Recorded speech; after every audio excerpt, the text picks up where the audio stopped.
All right, good morning, and I am live. How's everybody doing?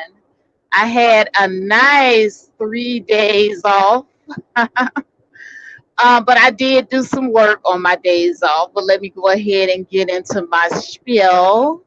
Today is Wednesday, October 15th, and it is 4:22 a.m. on the West Coast in Phoenix. All right, and today's morning ride is going to be a little bit different. Like I said, I'm going to start talking about topics right off the bat. Today, I'm going to be with my co-host, Screen Learning, and today's topic is going to be who gets the front seat. So, if you're a woman, who would get the front seat? Would it be your husband, or would it be your father-in-law or the mother? And if you're a man, who would get the front seat? Would it be your wife or would it be your mom or her mom? So, we're interested to know this topic comes up every so often on Facebook and different social media spaces. Everybody has a different answer to this question. So for me personally, I'm just going to tell you, I've been raised to respect my elders. And so, in saying that, whenever my sister and I are riding in the car together, we just become accustomed to letting our grandmother have the front seat or our mom or any older person because it's comfortable for them. So certainly, I would definitely let my mother-in-law have the front seat. But that's just me. There are a lot of women that don't feel that way. So I'm going to go ahead and bring on Screen Learning, add him to the stream. Good morning, Stream Learning. How are you? Good morning. Hey. This is a really great topic. Thanks for having me on. All right. Well, you know what? I want to thank you for bringing this into my attention. We have some really great bills offline where we do our little team brainstorming. So, thank you for bringing this topic to the forefront for me. Now, I have to Yeah. ask you, hmm how do you personally feel about this topic? I mean, who would you put in the front seat? Before doing that, there's actually a video associated with it. If I can do a screen share, I can show a video to kind of set up what the whole situation looks like, the argument that ensued, and then we can kind of roll right into opinion and what everybody would want. If it's okay, if I could like a screen share and um, show everybody the video associated with it. Okay, absolutely. Go ahead. And while you're setting that up, I want to go ahead and say my morning shout outs to the people coming into the chat room. Good morning, Sheila E. Good morning, Mahogany Roots. I see you guys down there. Sheila E. has a special good morning to you, Stream Learning. Hey, good morning. Good morning, Sheila E. All right, so yeah, I do know how to do the screen share. So if you share your screen, I can just go ahead and pop it up here with us. You said there's Yep, a I got it video. already up. Okay.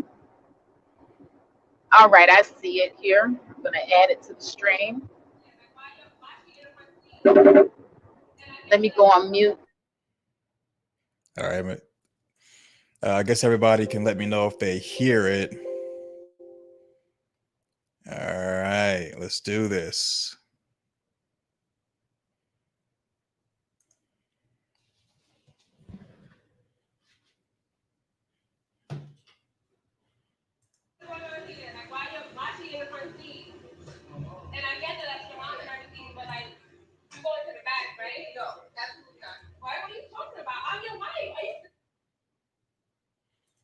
Mm.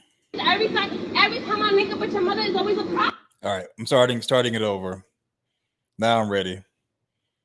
All right, let's do it. What's going on here? Like, why she in the front seat? And I get that that's your mom and everything, but like, you going to the back, right? No, absolutely not. Why? What are you talking about? I'm your wife. Are you serious right now? Okay, we gotta keep having these type of conversations every time I link up with your mother is always a problem. I'm in his life now, so why are you still here? I'm always gonna be okay, but go to the back of your seat. Babe, I'm your wife. I'm your wife, and I love you. This is my car. But babe, that's my mom. I haven't seen her since Corona. He can't see her. No, but every time she's around you, good job. Nah, I'm just saying. Stop being a mama boy. I love you and I love her. I love both of y'all. Go to the back. Hey, Go to the back hey, seat. Mom, please. Go to the back seat. No, I'm so tired of this shit. Hey, Go to the please, back. babe. You could be his mother, cool, but go to the back. Babe, I love both of y'all. Babe.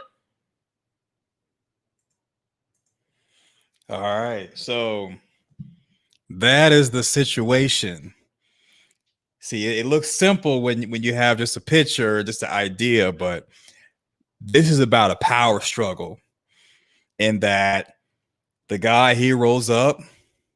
Now we can see her hand. She doesn't have a wedding ring on, so this is like his woman. But he rolls up with the mom already in the front seat. The significant other, she immediately is like, "Hey," telling the mom to get in the back seat. The mom ain't getting in the back seat. So then the guy, he jumps out trying to convince his woman, "Hey, that's my mom. I love y'all both. If she wants to stay in the front seat, she got to stay in the front seat." And she calls him a mama's boy. So it's a power dynamic. And to kind of answer the question, what I think about the situation, it's like this.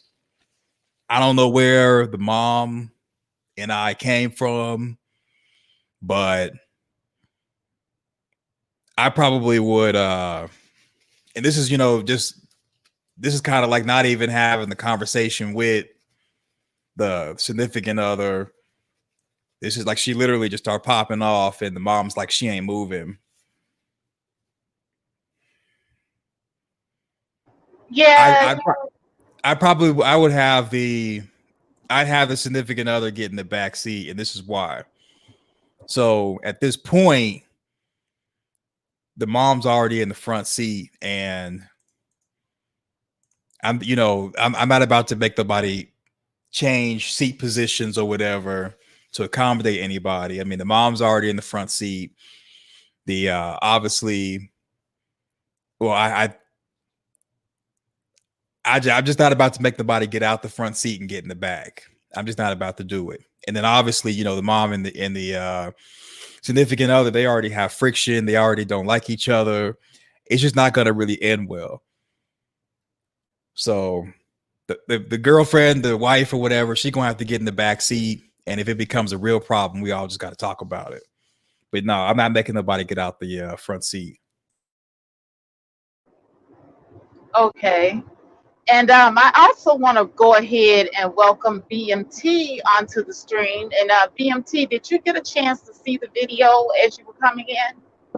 Yeah, I saw the video. Good morning, Faith. Good morning, Screen Learning. Good morning, everyone. To the Faith in the Morning Ride.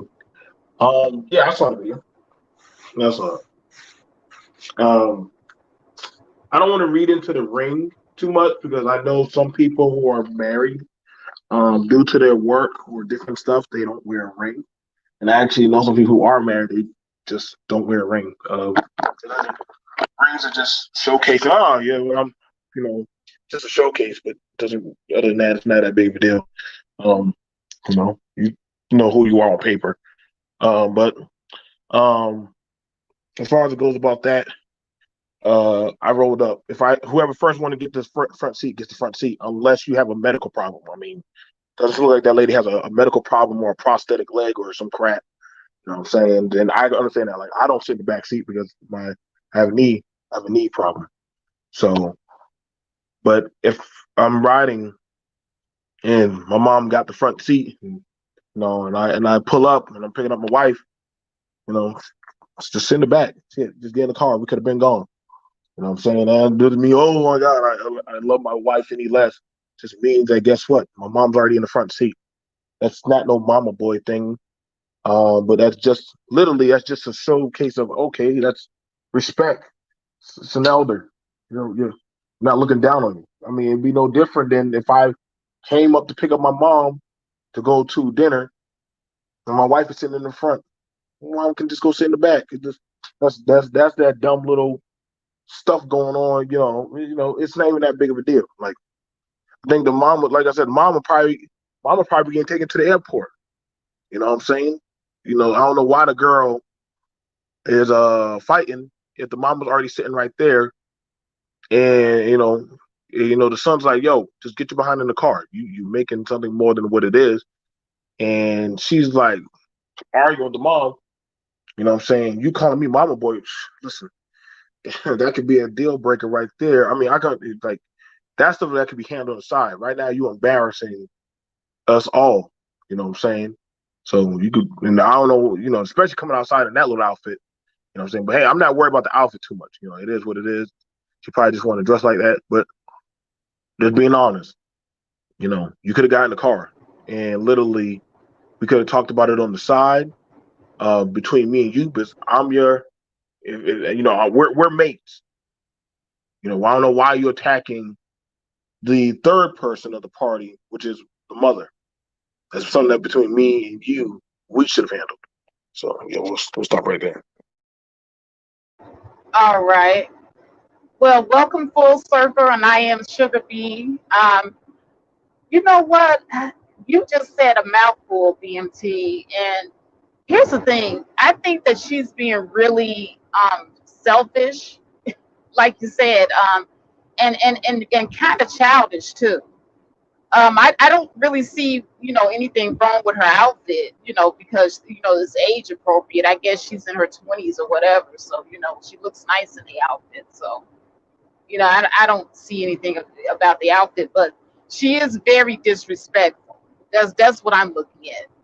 Like I said, I've been raised to respect my elders, and there's something else going on, like Screen Learning mentioned earlier, with the dynamic between her and that mother.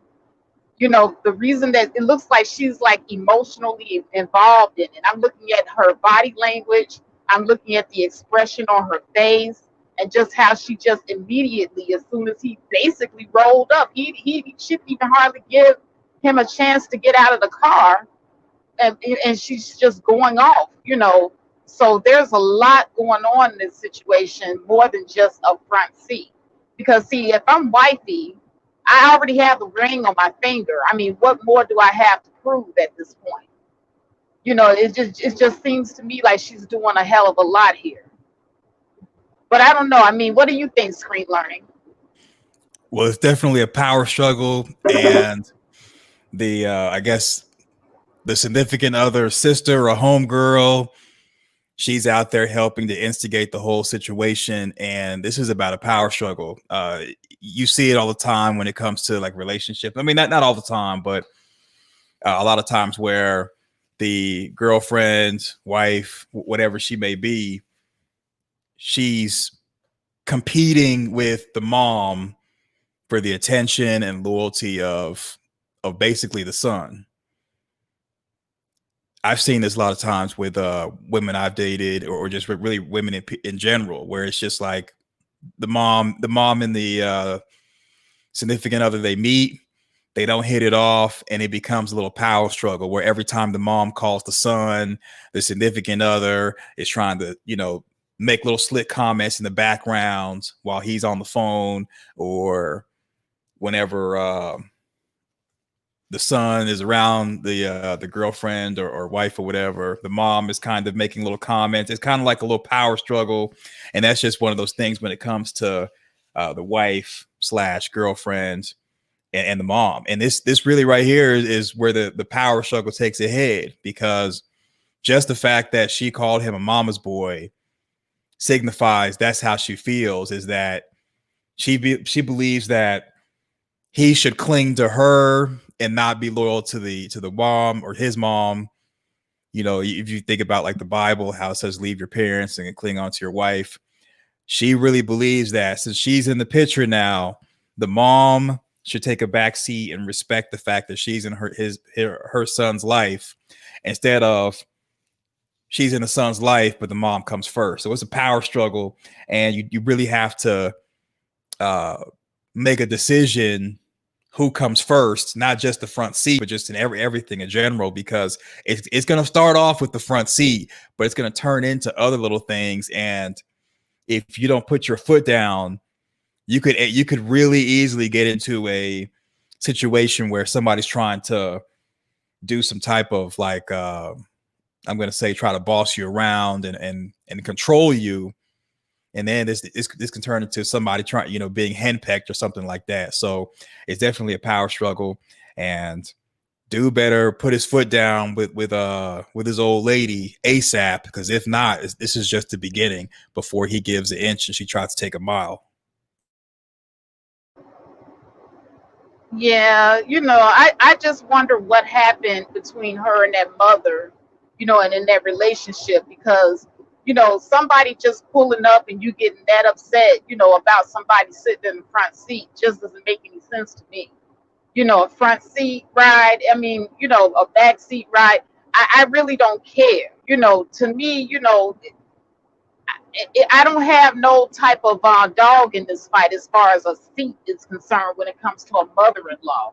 Like it's understood that that's his mother.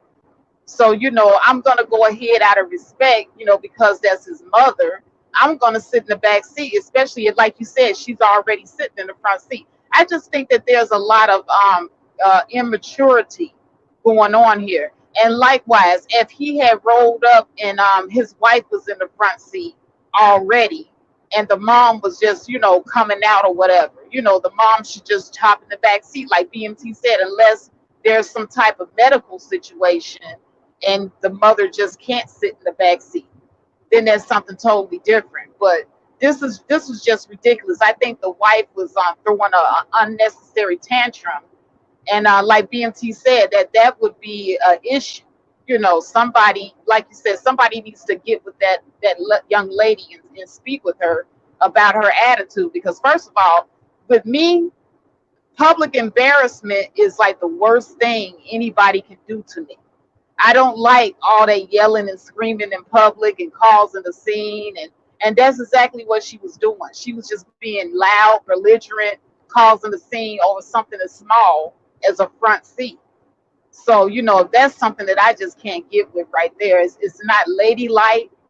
It doesn't speak to, I'm grown or any of that. She's still acting like a child, in my opinion. So, what did he do? Marry a child bride? She looks like a kid anyway. So, it could very well be that. But I'm going to go ahead and pass over to BMT. BMT? Yeah. Pretty much when it comes down to the see, there's levels to these kind of things. We're trying to look at it from all the aspects.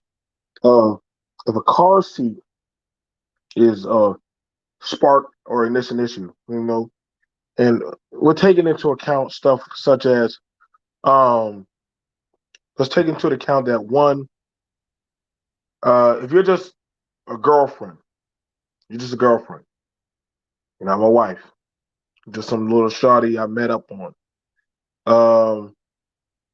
I'm sorry. You just my shawty. We ain't nothing serious. You just a fling. We don't know if you coming or staying. Well, I don't know. So me choosing family over for somebody in the streets, not doing that. I'm not looking at the person in the street I just met. You know what I'm saying? Wife, if that is his wife, is one. If you my spouse, you ain't gonna be embarrassing me like that. And I wouldn't embarrass you if you rolled up with your dad. You know what I'm saying? He's sitting in the front seat. What do you think I'm gonna say? Well, your dad need to get out the front seat. See, right there. Uh-oh. No, I'm just gonna sit in the back. It's just not that big of a deal. From your husband, I already made it. Ain't that big of a deal. Women get very, very finicky, when it comes to their children. You know what I'm saying? That you had the front seat when it comes to your children. So, looking at a situation, if you telling your child something, my mama can't overwrite what you, the mother, is telling your child. Because you're the driver of that situation. You know what I'm saying? Same thing, so there's a lot of things. Like right now, one, she's having some type of issue. This it's more than just a seat. Y'all are playing it out about the seat. No, it's more than just a seat. See, that's a make it or break it deal. Because the minute you trying to disrespect my masculinity and trying to dumb me down to a boy in front of my family and in public, see now I now know there might be some more stuff. What would you say behind closed doors?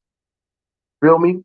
And the fact that you got a second person or a third party entity in there. See, that's that behavior, and we keep it a PG-13, that PG, that's that behavior that literally means that you've been talking to other people. So you got to catch the signs on these things. That you've been talking to other people about us because that person felt pretty, felt pretty comfortable to insert themselves in our situation. Y'all two get what I'm saying? Because normally when two people or couples arguing, most people sit on the outside and just they feel a little uncomfortable or they try to feel it. The fact that the other person is stepping in on it, oh no, that means y'all are pretty comfortable with this type of scenario. So that means, you know what? I might need to go ahead and, all right, you want to act like that? Whatever we got planned after I drop my mom off at wherever she got to go, or, maybe it probably was a 3 thing. I was probably going to take y'all out to do something, or, hey, maybe y'all supposed to go down with me to somewhere together as a family. But you're not really making it a family thing. You're making it a competition. And one thing, that's the last thing you need when you're having a family is competition. You know what I'm saying? She's my mother. You're my woman, or my wife. Well, really my wife. You know what I'm saying? Or unless we got a child together. We're not doing the competition thing. Y'all got y'all categories. Y'all got your role. If you can't know your role, and she, I understand that she stepped in her role and she disrespected her when we rolled up. But if she just, pull up and she just sitting there in her own world and you disrespecting her, nah. See, now you're in the wrong, and we got to check that indoors. Like I would have just told her, all right, you good. I wouldn't even got out the car. I say, all right, you stay right there. I'll come pick you up probably tomorrow. You know what I'm saying? But we ain't about to do this today. So you ain't about to have me looking out there looking crazy in the street. You gonna sit right there and stew in it. If you don't call me back, hey, you wasn't meant to be. Because you ain't on code to building a family. Well, I have to ask you though. I mean, because clearly we all know that there's got to be something more going on here besides this front seat.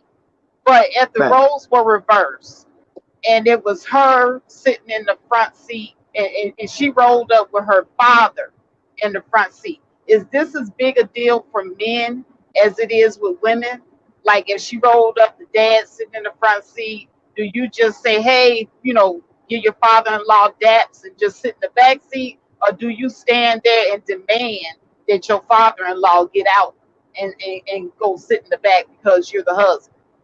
You can start off with screen learning on that one. Go ahead, screen learning.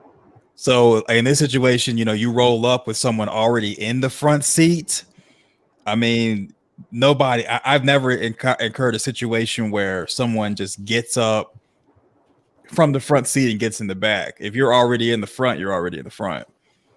However, for this what if scenario, let's say you roll up in the vehicle by yourself, and then the dad or like the mom and the wife or girlfriend or the dad and the husband are outside the vehicle. I mean, really, people are going to already be reaching for doors on their own. So if it turns into a fight with who sits in the front seat, I would pretty much go like this. If I'm married to somebody, then they're gonna get in the front seat, because obviously we live I mean, in my opinion, if we're married, we're gonna be living together.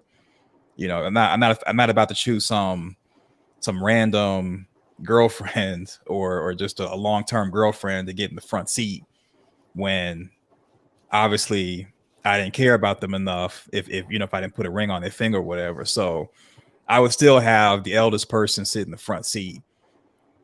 as far as order of importance. But if it's somebody like I'm married to, you know, living with, you know, I got a relationship with or whatever, then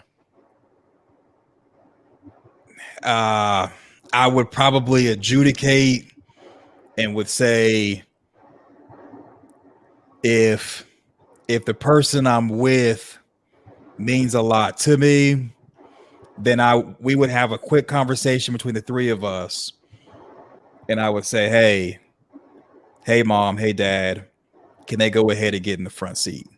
But really, you know, it really should be the eldest person being in the front seat, no matter what. It just depends on what the significant other or spouse or whatever means to me. Because to be honest, I'm not trying to argue all night with nobody I live with, and it's clear that, you know, it's going to be a power dynamic associated with it, and with that power dynamic, you just have to understand that you're going to have to pick a side, and whoever side you pick for this front seat, it's going to roll into other stuff down the road, and you're kind of better off banking on the significant other as opposed to the parent, especially when you're talking about So building. you would make your mother move out the front seat for your wife if Well, it no, came down if it came down to it. That's what I'm hearing. well, not move out so if the mother is already in the front seat, she's not getting out. The second part that I was saying is if both people are outside the vehicle and both of them reach for the front seat, and then now they're arguing, like they're neither one of them in the car, but whoever's there first stays there. That's how I would do the politics of that.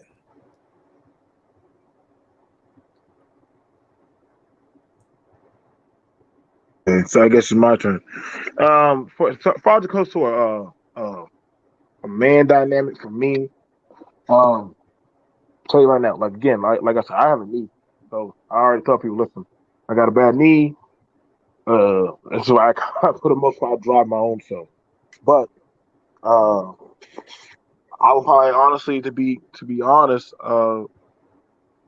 when it comes to that, if the old dude, or you know, my stepfather or father-in-law or uncle, whoever, somebody's sitting in the front, you know, I ain't gonna be like, you know, giving her the wink, like, hey babe, you know what to do, like get him out the way so I can sit in the front. I'm just gonna go, all right, cool. Hey, can y'all scoot up y'all seat here? Hey, I'm gonna be sitting back there, so scoot it up. I'm a big guy.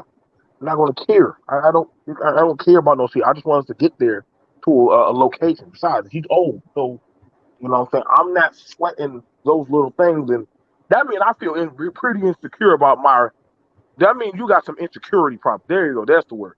You got some insecurity problem. You got some insecurity problem about your relationship. If a seat is really bothering you, like the power has been converted from leaving out from you over a seat. Like, oh my God, Josiah's sitting in the back seat and his wife's sitting up there with her uncle or her, bro, chill out. Like, at the end of the day, we get home, food's still gonna be cooked, things are gonna still be done. I'm not sweating over the little things. Where I come from, you respect your elders.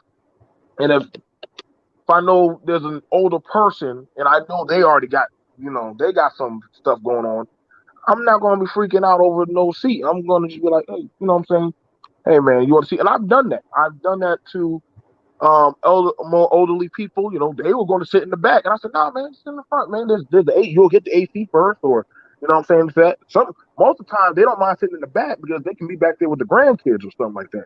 So, but I don't mind giving them the front seat too. If anything, you can do more stuff in the back and be left alone. But so, as far as it goes about that, you know, first of all, and that's the thing about y'all assuming that's the wife. You're assuming that's the wife. That's the wife. If that was a wife, she wouldn't be. I don't know why the wife needs to be that insecure. But I think I heard her yelling in the video, "I'm your wife. I'm your wife." And then everybody's saying in the video, and I heard her say, "That's my car." So also, you know, that brings into a whole nother dynamic. Okay, that's her car. So okay, that's her car. Yeah.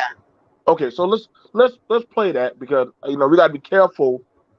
In this day and age, people call living together I'm your husband, I'm your wife. Like, I don't know why in this dark terminus of time that people call shacking up together. That means we're married. You're not married. You're married because y'all saying y'all married because y'all share toilet paper. That doesn't really mean you're married. But we're gonna Well, go off you of that. you, you want to see it again? Play it No, again, Screen no, Learning. no, no, no, no, no. I'll go for it. All right, let's go ahead and do it. Go ahead and do it. All right, playing it again. All right, That's because gonna I make don't it remember even saying that worse. that's my car. That's my car. But let's just double check that one. Because if it's her vehicle, that does make a big difference. All right, let's do this.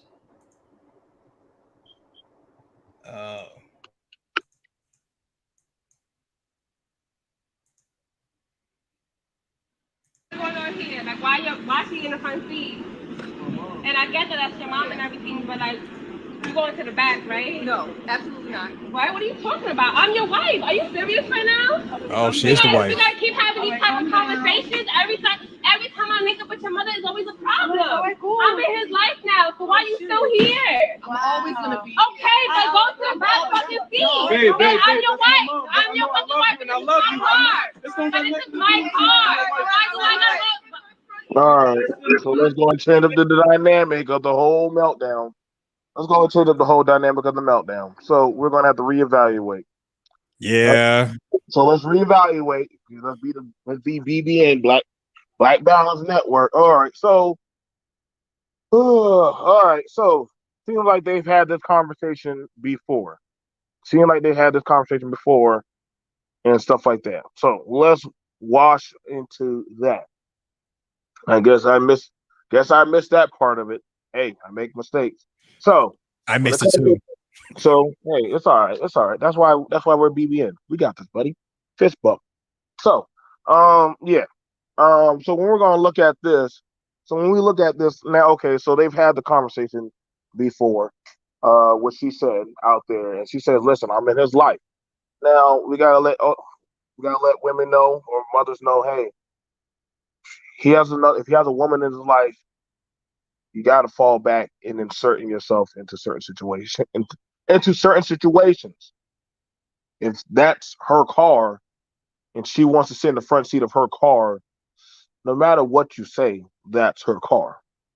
But no matter what, if they would have called, you know, the police and she wanted to be petty, which that would be crazy. They're gonna say, "Whose car is this?" That's all he's gonna ask. "Whose car is this?" And he said he could. If he said, "Whose car is this?" You know, then literally that's it. You know, and that's true. Which I was saying. Looking at it like that, we got to ask ourselves. And I'm gonna throw a little a curveball at it. Screen. What if he's from a different? What if he's from a culture where they do put the elderly before their wives? Mm.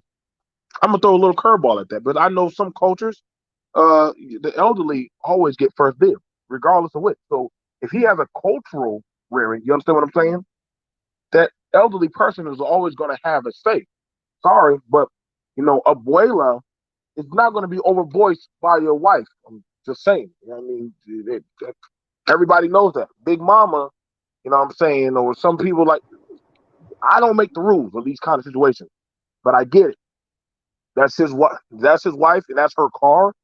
And you know what I'm saying? Say, hey, if there's that much of an issue, maybe I need to go get us in the other car. You know what I'm saying? I don't want to cause no controversy. I'll go get us in the other car. You know what I'm saying?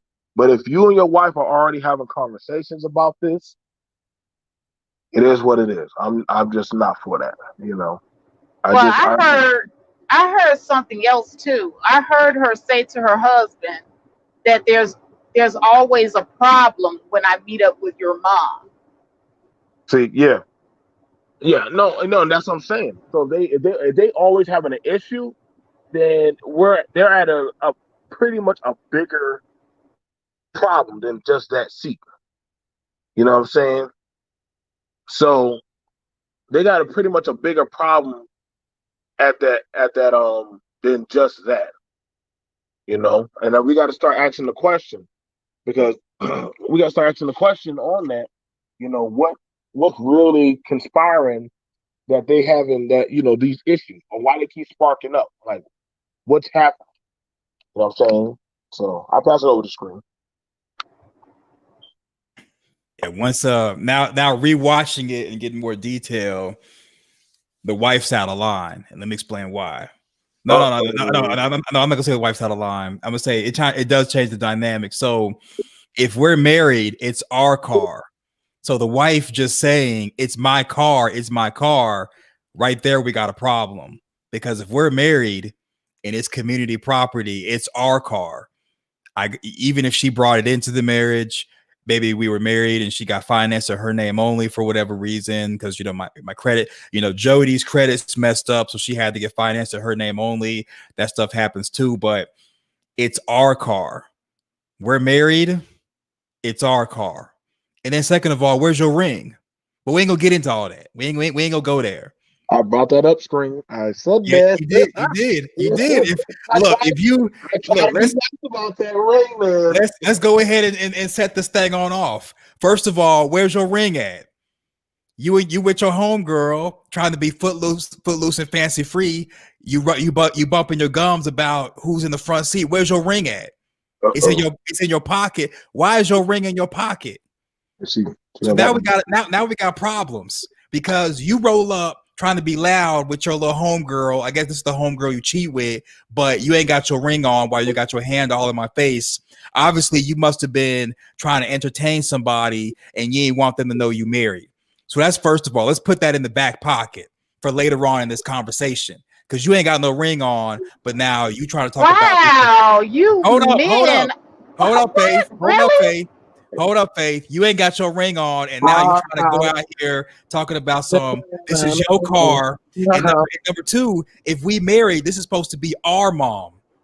So now all of a sudden, you don't want to claim me and claim our mom when I'm not around. And now you trying to let everybody know this is your car only. That's how you feel about the relationship or marriage while you ain't got your ring on.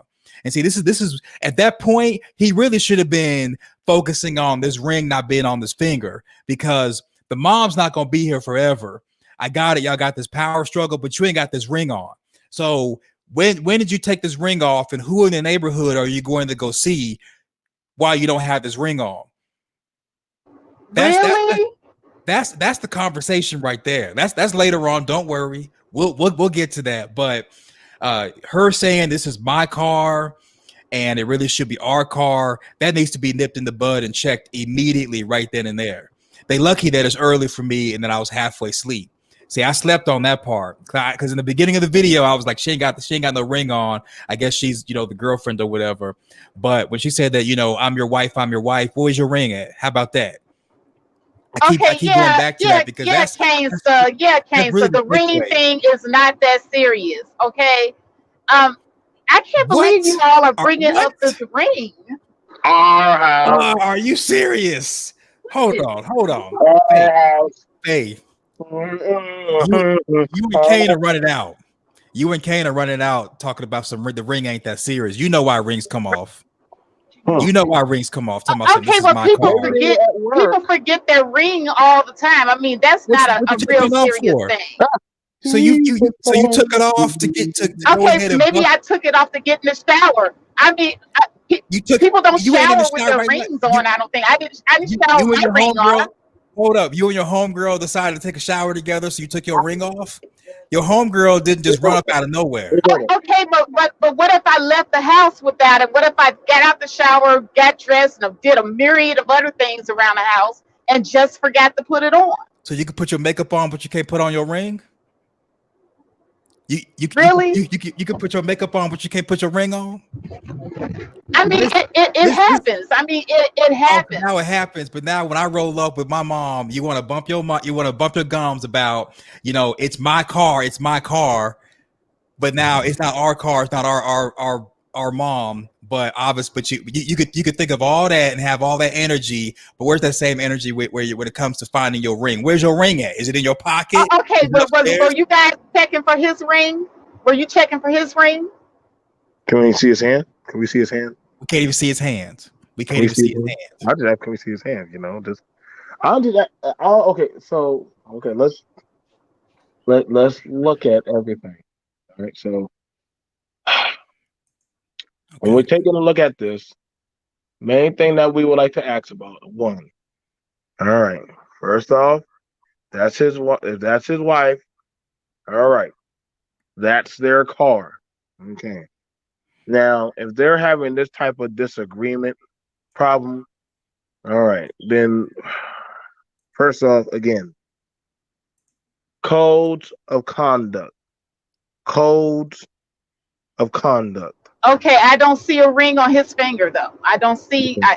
There's his hand. Now, again, thank you for that, Faith.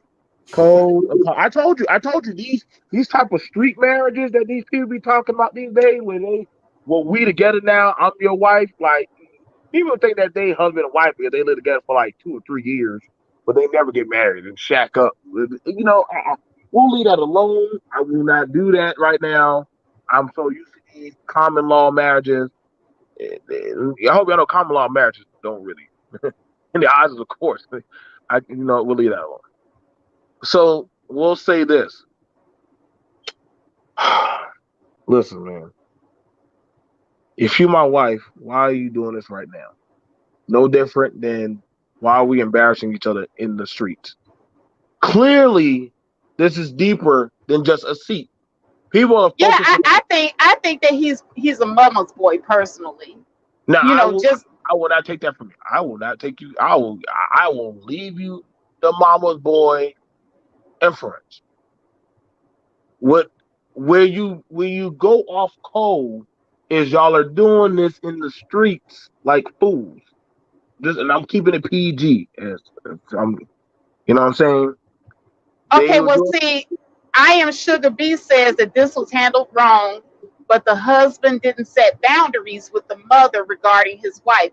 And looking at how this played out, I'm gonna have to agree with I Am Sugar B on this. He clearly didn't set any boundaries.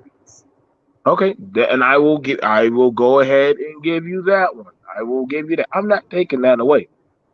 But I'm like, okay, if y'all have these issues, because this is when my patience as a man grows thin. If I know that Mimi and my mother, which women have collided on things, hair, different other stuff, child rearing and little stuff like that, I'm like, listen, then y'all just don't need a collab at all.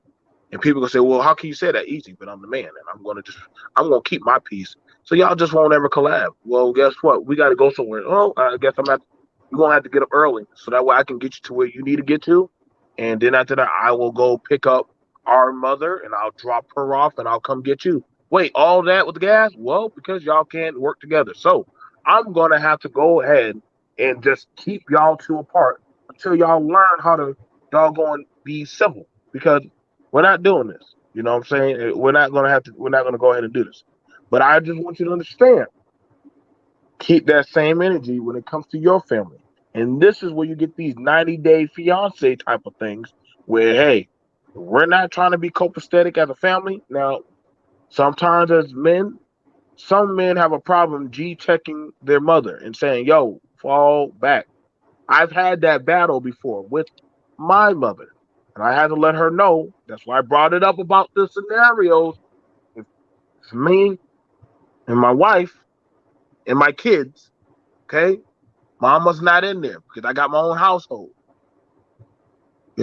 So if it comes to something dealing with our property, our children, our lifestyle, mama has no say. She can give a suggestion, but that's as far as it could go. But I gotta understand, I gotta be my own man of the house. Same But thing when it see, goes. me being a woman, I'm just gonna interject this real quick. Sorry to cut you off, You're fine. but I can just imagine what she's going through with that mother, because when I look at the demeanor of the mother sitting in that car, she was like, I'm not gonna budge.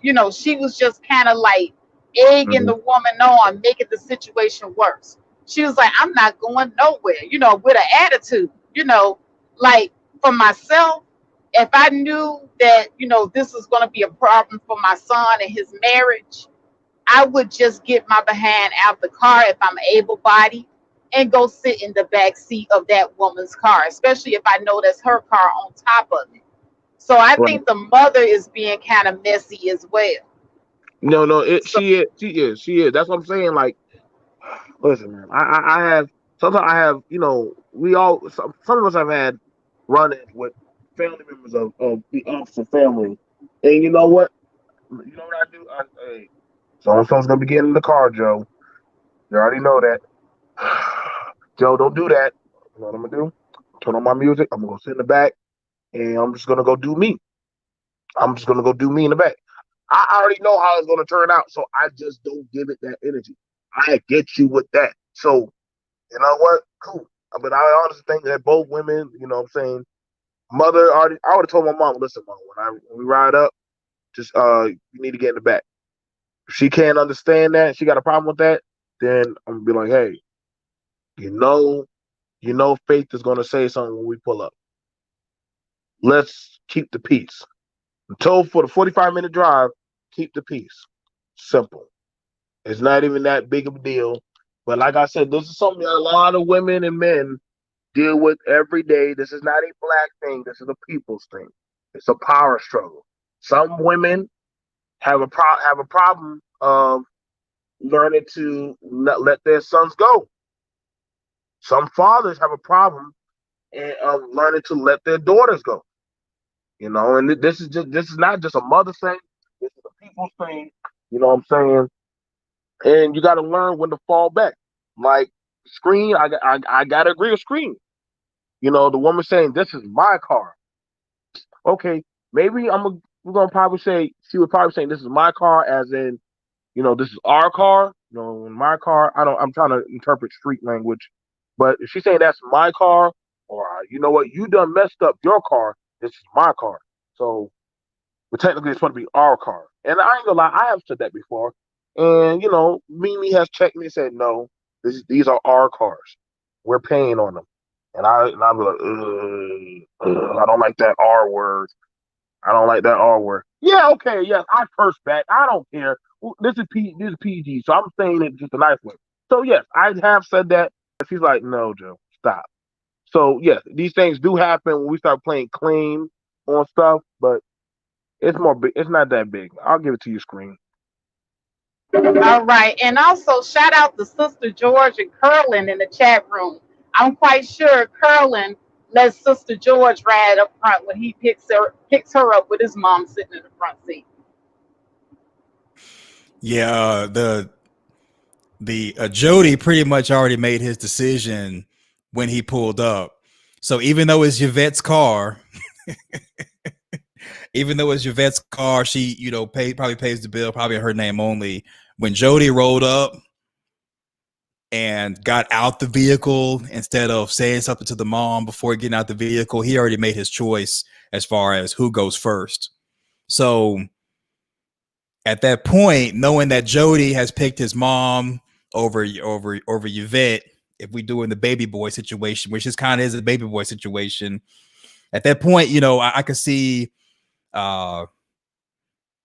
I guess we'll consider them being married because they ain't got no rings on or whatever. But at that point, she probably said, "This is my car," as a way to kind of fight against her husband, because he's chosen the mom over her.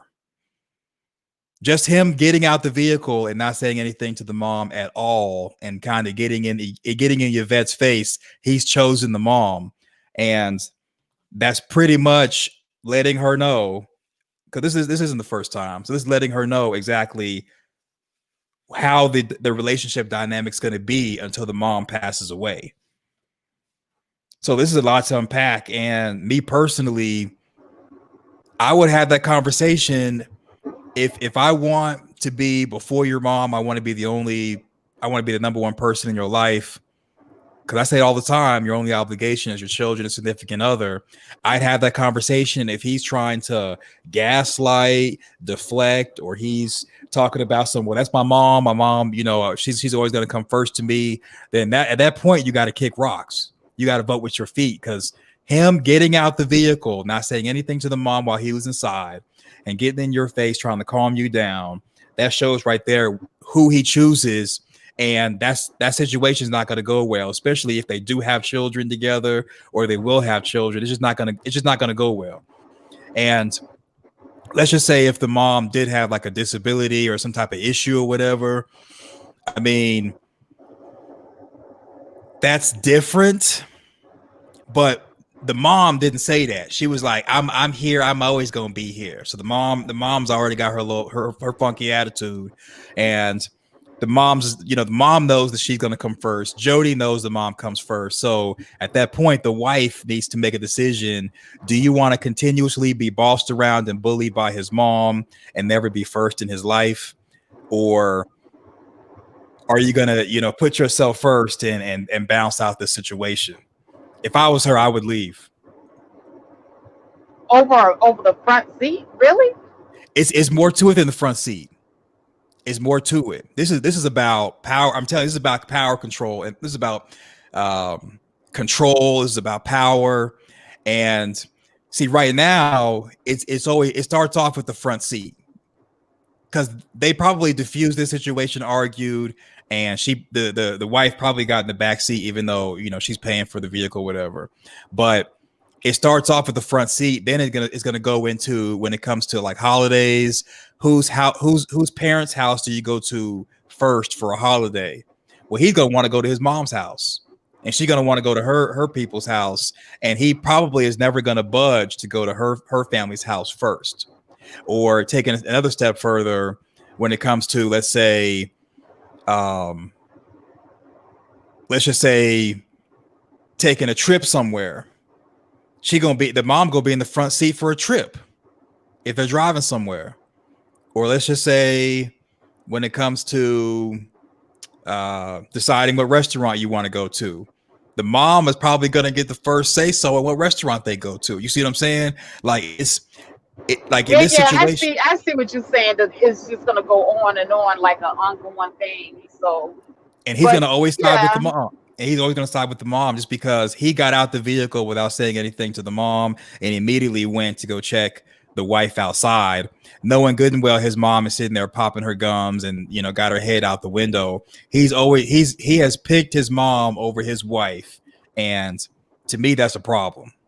Yeah, he really needs to learn to put his foot down. And I see what you're saying, but for me that would just be a turn off that he doesn't put his foot down. And I can probably imagine. Like you said, if the mom is over to his house and heaven forbid they have children, the mom is probably trying to boss her around, tell her how to raise the kids, giving unsolicited advice about cooking, how she keep her household, how she run her household. So yeah, I can see how that could be problematic, going forward. So that's on the son. The onus is on him. He exactly. Needs to hold that L. He might be a mama's boy. Oh, like I said, I'm gonna just say I'm gonna cut this in. If you already knew the situation when you were getting in with this person, and you already should have saw the dynamic. Because it's not like she just popped up after y'all got married. She said, "Well, I'm here. You already know we're married, so that means you already been dealing with this. You chose the contract. You chose the contract. So you just was dumb. Sorry. I don't feel bad for her. I don't. Because you knew he was like that. It's like y'all know what y'all be getting into when y'all get married. So you knew it ain't like he changed like overnight. He been like that. You probably time when y'all get arguing with boyfriend and girlfriend, you probably call his mama. So I don't know why. I don't feel bad for her. I don't. Like I said, I mean, when you marry, your immediate family becomes priority. So I agree with that. But you should have vetted. This is why you get to meet the person, you get to meet their family, and you get to see their friends. You see all their interactions. You supposed to start collecting the data, put down your little cue cards and stuff of how they act, see how they interact with elderly people, our age group, and children, and then you go judge from there.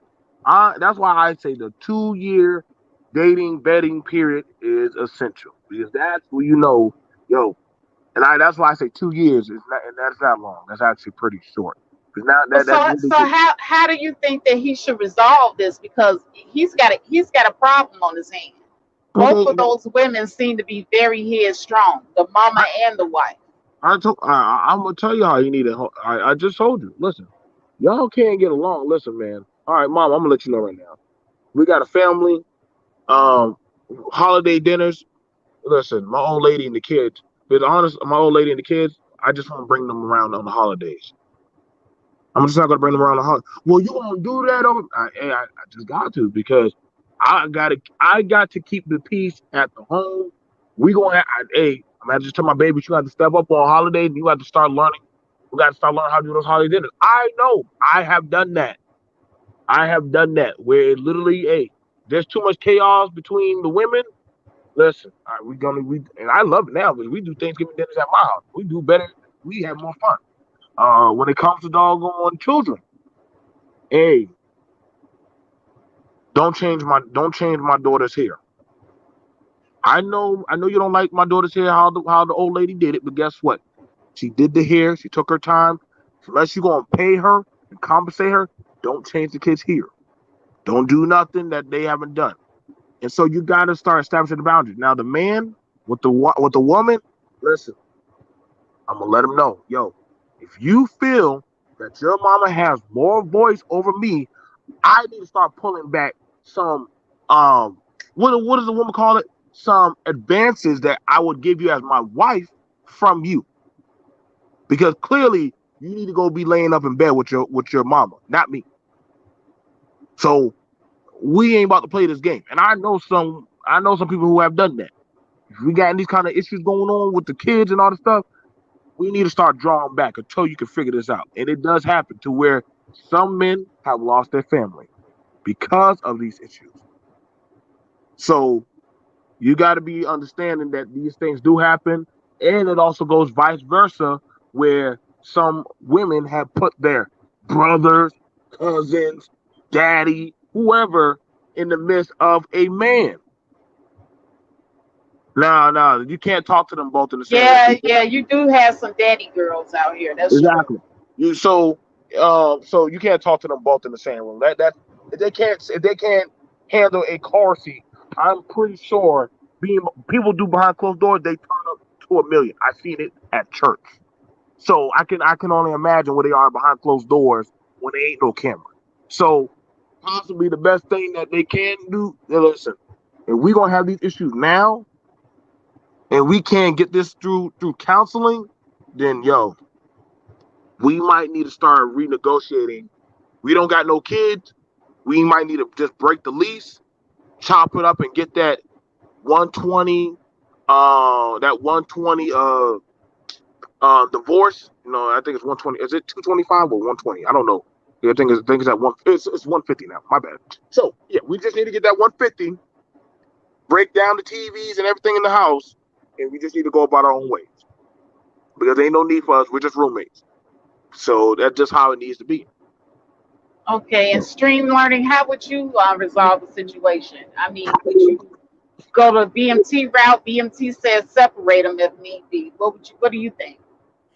Yeah, I kind of agree with BMT because men have lost their immediate family dealing with family members. Family is always going to be a problem if your family doesn't get along with who you're in a relationship with or who you're married with, then you're gonna have to check your family. And if it comes down to it that they're still trying to be disrespectful and talk out the side of their face, then you got to cut family off. Because I remember I had to do that because it's just like and it really boiled down to that.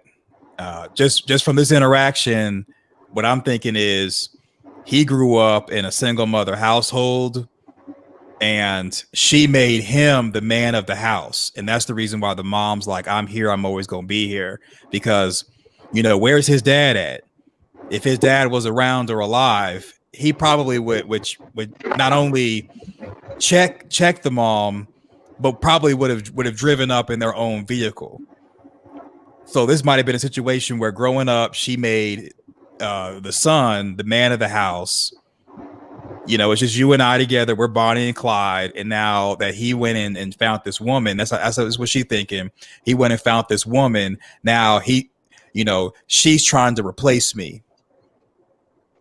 And that's kind of the thing you got to kind of look at when you go to date somebody, because if they grew up in a single parent household, you're going to automatically be struggling for power, because the son or daughter or just the kids in general to that like single parent, that's like their whole world. And now they're thinking, well, we were Bonnie and Clyde while you were growing up and I was raising you. I ain't going nowhere. Yeah, you can have your little girlfriends to mess around with and do your little thing with and play trampoline, but I'm your mama. I'm always going to be here. So just him not saying anything to the mom, when the mom, you know, stuck her head out the window talking about something, I'm always going to be here. Just him getting out the vehicle, not saying anything to the mom, and immediately going to the wife and trying to calm the wife down and back the wife up. It just shows who he's chosen, and it's just not going to work. It's just not going to work. What he should have done is check. I'm sorry. Go ahead. Oh, go ahead. No, well, he should have checked. Oh, no, okay. No, I'm sorry. Go ahead. Go ahead. No, go ahead. He should have checked the mom. But I'm going on mute. Go ahead. No, I was just going to say that this reminds me of another scenario that they were passing around on social media, where the husband and the father-in-law got into an argument at a family gathering. And the husband jumps up and says, "Get your stuff and get in the car. We're leaving." And then the father told the daughter, "No, you sit down." And the daughter's standing there in the middle of the floor in between her husband and the father, like not sure what to do. I saw that. The question was, do you go get in the car, obey your husband and go get in the car and leave with your husband? Or do you, do what your father says and sit down? The husband. It was like, I don't know. That's a weird scenario for me, because I'm just going to be honest. I'm a total daddy's girl. I'm just going to admit it. Listen. You got to leave with that husband. You got all right. Listen, I wish on all that is highly and mighty, another man. You know what I'm saying? Thank you, Dad. You did make a beautiful woman, and I cherish her every night. But you best understand, I'm daddy now. I'm the man now. And guess what? You ain't overvoicing nothing in my house. My bills, my children, my woman claim. So that little talk about she gonna sit there and ain't gonna, especially if she ain't being abused or nothing wrong. You don't got no say so. And me telling my wife, my children, best believe I do pull rank at family gatherings. But people think they're gonna tell me or mine, "Oh, well, you gonna do this, you gonna do that." I was like, "All right, bet we can get this done right now. I have no problem." So ain't none of that foolishness of telling me that that's my daughter. She gonna stay right there. I'm like, okay, yeah. I'm like, listen. If you don't get in that car before I get there, you best believe. All right, but I don't want to embarrass. I'm not going to embarrass my wife at no family gathering to try to prove some male ego. But she's embarrassing me by having to second guess if she needs to listen to me, her husband, or her man. Same thing. Like, listen, man. That's your spouse. That's your spouse. Simply put, because then you're going to hear that in the bedroom. I promise you, you're going to hear that in the bedroom. Yo, why'd you have to second guess whether you wanted to be? So now we got a problem on who the loyalty is to. So, Faith, we at the hour mark. We're going to keep it straight BBN, or what's the call?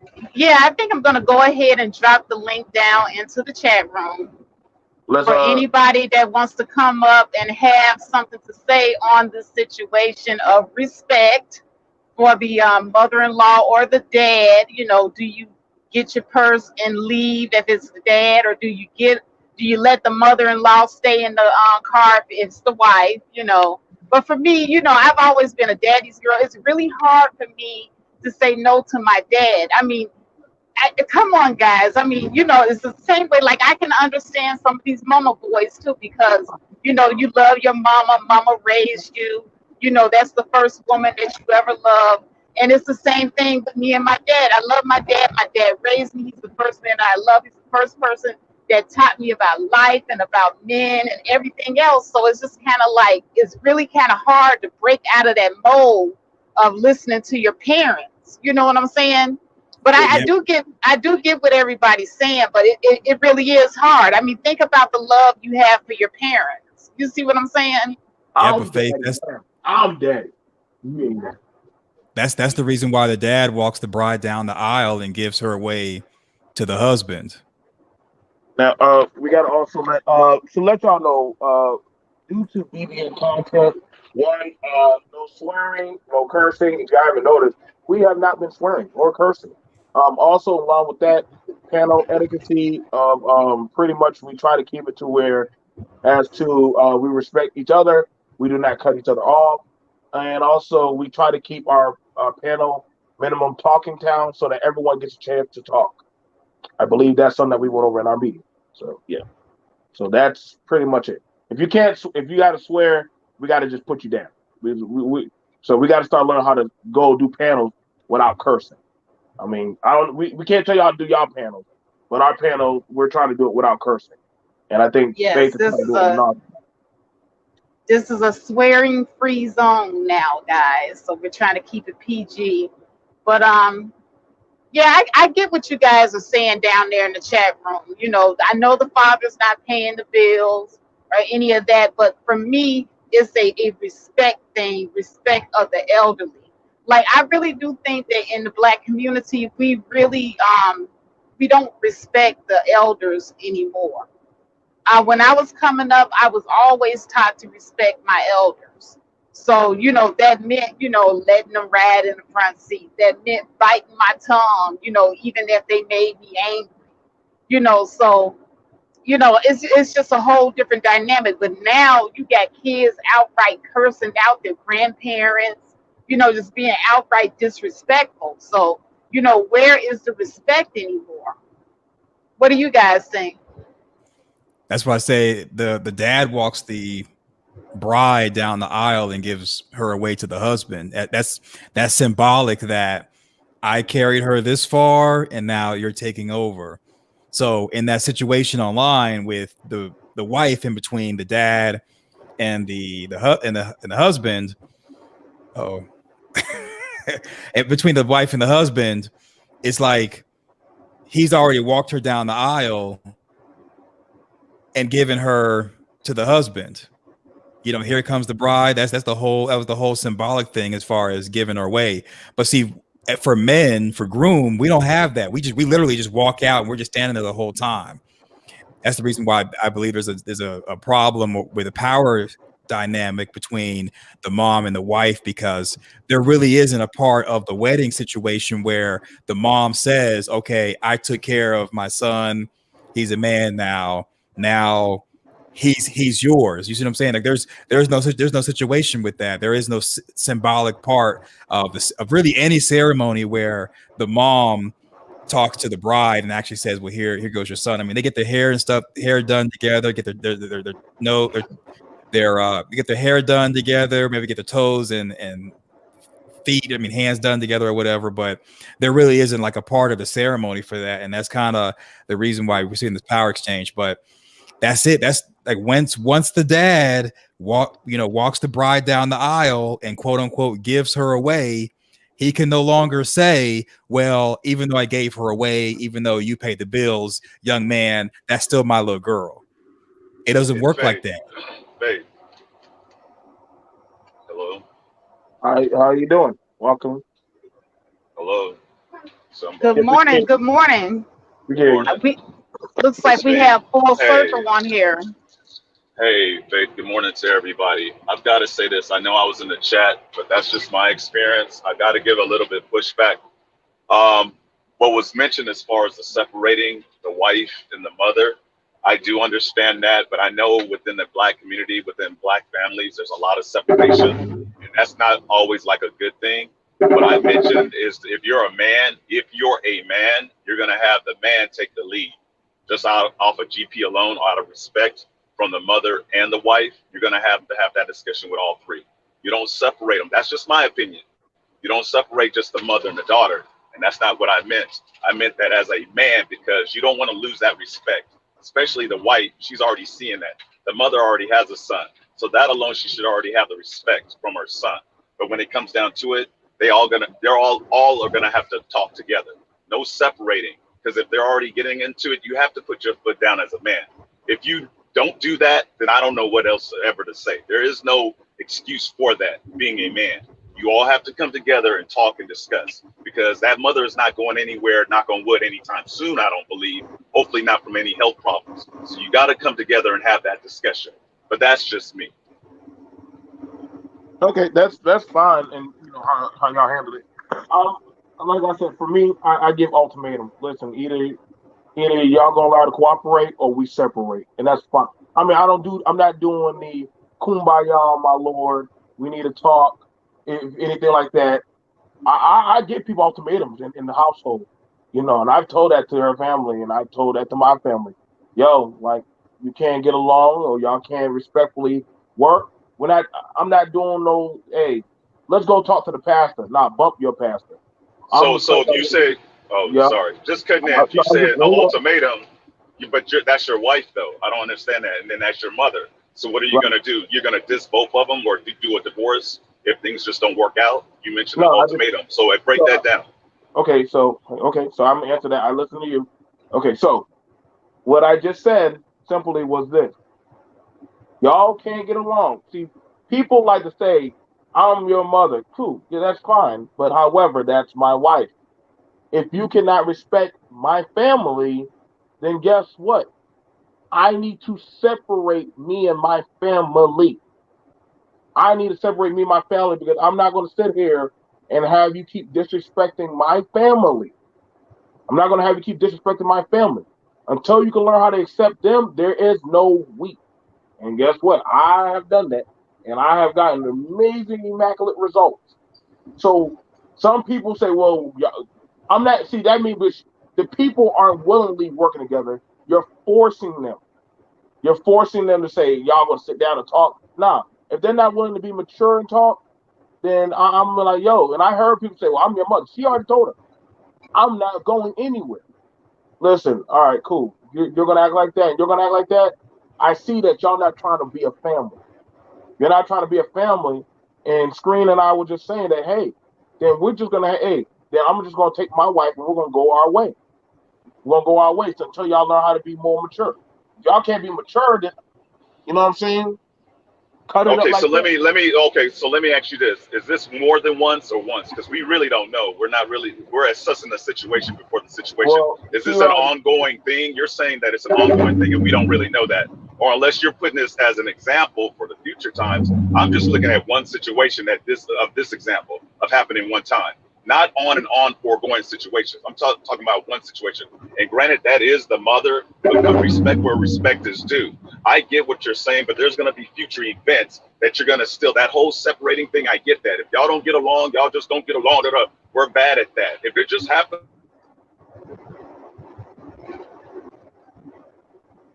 Is anybody else hear him? Screen? No, I don't hear him anymore, but I'm just saying, y'all gotta understand this. Listen, y'all. I have my family. That's my family. Melissa is my old lady, my wife. I've already had to do that. Where one time, I'm just give you a little. And mind you, Screen and Faith, you heard the lady, the wife said, "You've done this before. This has happened before. We've had these conversations." yeah. So in saying that, I'm seeing that, guess what? I see that y'all are not trying to literally sit down as adults and get it to work. So you know what I'm going to do? Since I need to keep on I'm not gonna keep running out there and making myself lose stress and look crazy. So guess what? Christmas, don't call us. Thanksgiving, don't call us. Birthdays, don't call us. Until y'all can say, hey, y'all can sit in the kitchen and play spades and be at peace. Don't call us. It's it's all or nothing. That's the same thing for a wife and her father, wife and her mother.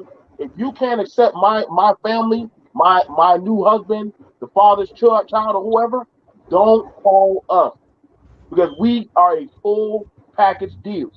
That's the problem. Like, we keep forcing things, and that's when people start getting into fights and start doing maliciousness and start harming people. No, stop. Just take your family and be at peace. You got a whole new family. Love All up. right. Well, let me So go ahead and welcome the two new ladies to the panel. I want to welcome Cynthia and Miss BBN Love Wisdom. What's going on, ladies? Good Hey, morning. Good morning. good morning. good All morning. right. Well, let me go ahead and start. I don't know who got here first, but I'm going to start with Love Wisdom. Um, in this case, I think mothers need to understand that that's their son, that's not their man. And once your son, he has a family now, you do sort of take a back seat. So in this case, she shouldn't have been in there acting like she's not going to budge and she's doing all of this stuff out the window. You should just sit in the back seat. That's his wife. And let's just say, I think Full Circle was talking about separation. Let's just say they had the conversation about this is what it's going to be. She still disrespected her son's leadership. She still disrespected him regardless, because she refused to get up and go sit in the back seat. She going to sit in the front seat and run her mouth. She still disrespected her son's leadership and his ability to run his own family. You're his mother. You're not his wife. At this point, you do take a back seat. You're a part, you're a part of the family. But at this juncture, you take a back seat now. My wife is important right now. So I think some mothers have to understand that once your son become men and they start to have their own family, you don't have that position that you used to have when they were a child and you were raising them. Yes, your childbearing and your teaching, it's appreciated, but now he's a man, he's a leader. He has another family, and another woman is going to take precedent in front of you, and that's something that you're going to have to accept. If not, like BMT said, bye. Bye. It's not about you. It's not about you.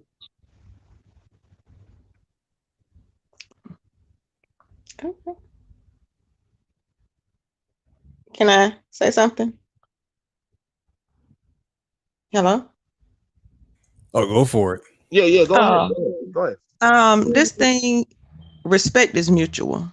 And a lot of times we talk about old generational curses, and sometimes in the Black family, we got this thing where the old people can say what they want to say and be disrespectful. But we supposedly raising our kids today that you don't let anybody abuse you, not your mama, not your sister, not your brother. And if people are not being respectful of you, you don't have to deal with it. And sometimes these old people got to be, if she 80 years old, that's one thing. But mama look like she a good 50-something. So she don't get to have that energy and be disrespectful. You can be respectful up to a point, and we don't know the history of these people. But after a while, just getting the old people past get played out. If you married a mama's boy, you know you get what you get, but you're going to have to take him to the side and be like, listen, I'm losing respect for you.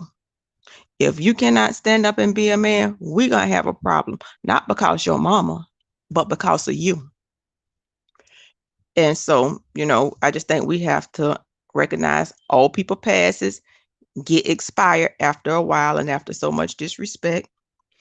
And, they just got to do it. And one reason old people get to be buttholes when they old is because nobody checked them when they were younger. Because I know having this uncle, he came to my house and he didn't even come in. So he was a butthole when we were younger. So when he was in the 40s, he always been like that. So he don't get no old people pass. But eventually, everybody in the family started not dealing with him. He started coming around. So that's all I had to add to that. All right, that's it. Okay, and I'm heading over into the mountains. So if you guys don't hear me saying anything, it's probably because I'm not here. But I do agree with what both you and Love's Wisdom put down.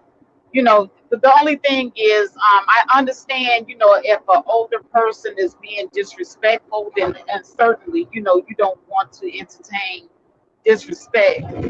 But you know, as far as like just in the sense of being respectful, just acknowledging that this person was somehow part of your upbringing, because you know you had your grandmothers and your grandfather that raised you. You know, they're part of your upbringing. So you know, why not, you know, show them a certain level of respect? You know, that's just my whole take on it. But what is it killing you to show these people a certain level of respect?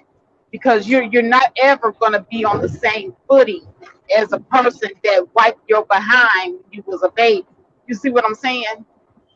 I agree, a certain level of respect, but how many passes does that get? And when you get to the point where it's too much, well, you know, hey, you know, it's gone on for a long time and they haven't learned a lesson that, hey, we're adults now. So you have to talk to me. Now, I ain't saying you got to call me yes, ma'am, but you talk to me a different way. And sometimes those people were never respectful. Not all the time, but a lot of times those people were never respectful, because you know you got messy people and they always been messy and they disrespectful and they take that energy wherever they go. And sometimes don't nobody deal with them. So just the mama sitting up there in that truck, that how they were, period, that was a negative energy regardless. Like Love Wisdom said, she should have fell back. So I just got the sense that the mama always probably was a little bit extra. But you would, a lot of times people do give passes, and you know, you've been doing this, okay, 2 years, 3 years, 4 years. How long are we going to keep this up? Are we going to go on? You might be living for another 30 years. Is we're going to always be like that?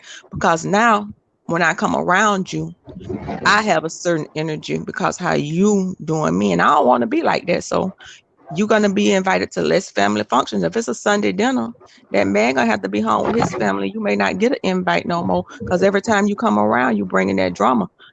Sometimes you got to put the old people in time out till they learn how to act, because they were never learned how to act. That's a different perspective. I have to agree with you there. But let me go ahead and welcome to the panel Stacey One. What's going on, my lady? Uh-oh, Stacey disappeared. Oh well, Stacey, if you come back, you know, just come back, Stacey. Screen learning, what's on your mind? So this is the reason why you definitely have to get paraded around the family before you become family or make a child. This probably started off with the mom making little jokes and stuff about the wife, and the wife, you know, when she was just dating the husband, they probably didn't think anything of it. Oh, she's just old, it's no big deal. Oh, you know, laughing at the jokes. But then the more she came around, she realized that not only is the mom serious about these little jokes and put downs that she's been saying, you know, it is just me taking a step further as far as the mom probably saying, you know, your cooking's okay, but it's never going to be as good as mine. And see, when you first are meeting the family, you hear stuff like that, you laugh it off, not thinking it's a big deal. Or the mom or family member is like, you know, you look good, but you didn't look as good as the last one. And you know, probably laugh it off and no big deal. But as time progresses on, you know, the wife probably learned that those jokes were little slick disses. And if she's saying this little slick stuff in front of me, she probably is telling my husband to leave me every time my husband and I get into a problem or get into some type of argument or something. And that's, you know, that's why it's going back to what I said before. You have to get paraded around, because if if the husband is only bringing you around for holidays only, you're not really getting to know people, you're not knowing their personality, the politics that goes with their family, and now you're in a situation where the husband has the mom in the front seat of your vehicle or the family vehicle. He rolls up, the mom has got her head out the window yelling at you like she raised you, and then the son not saying anything to the mom, he jumps out and now he's trying to check you, and you're thinking, well, I should be in the front seat, I'm your wife. Whereas in this family, they're used to like single parents, or they're used to not people not being married, or even a street marriage, and they don't care about stuff like that. So you definitely want to make sure that you are knowing exactly what you're walking into as far as the relationship. And because when you date somebody, you date their family too, especially if they're not willing to stick up or take up for you and put their family in check. Okay, yeah. Well, here's my thing, and welcome back, Saysir. Um, I know that when people get old, they usually are a little bit more, uh, their demeanor is a little bit more crabby, if that makes any sense. Because like I remember my grandmother. My grandmother was a sweet woman, but then as she got older and older, and the aches and pains and all the ailments of getting old started catching up with her, she was a little bit more crabby in her old age. So there were certain things that we had to be forgiving of, when she was snapping and carrying on because she's in pain or whatever, and just doesn't know how to deal with it. So I mean, I just wonder, if people are just don't have any patience for old people anymore. What do you guys think about that? I'm gonna go over to say Seer one. Hello, I had to switch devices, you guys. Good morning. Can you hear me? Yes, we can hear. Okay. Uh, Faith, I agree. As you get older, you kind of become more aware of the issues that older people deal with, especially if you're dealing with older people that are starting to go through dementia and Alzheimer's. They tend to have a 360 in their personalities. So it's one thing to excuse, behavior that might be associated with some type of sickness that they really can't control. But I do think certain levels of disrespect, if we excluding the, getting older, they're in pain, they may have some mental issues that come with getting older, those type of behaviors do need to be checked. But I also grew up in the school of thought that you did, that, you just kind of let your elders, you try to be respectful, which I still agree with. But I don't think there's an issue with, if it's my husband's family, I feel like my husband should be the one to address that. I'm not going to address that with like his mother or his father.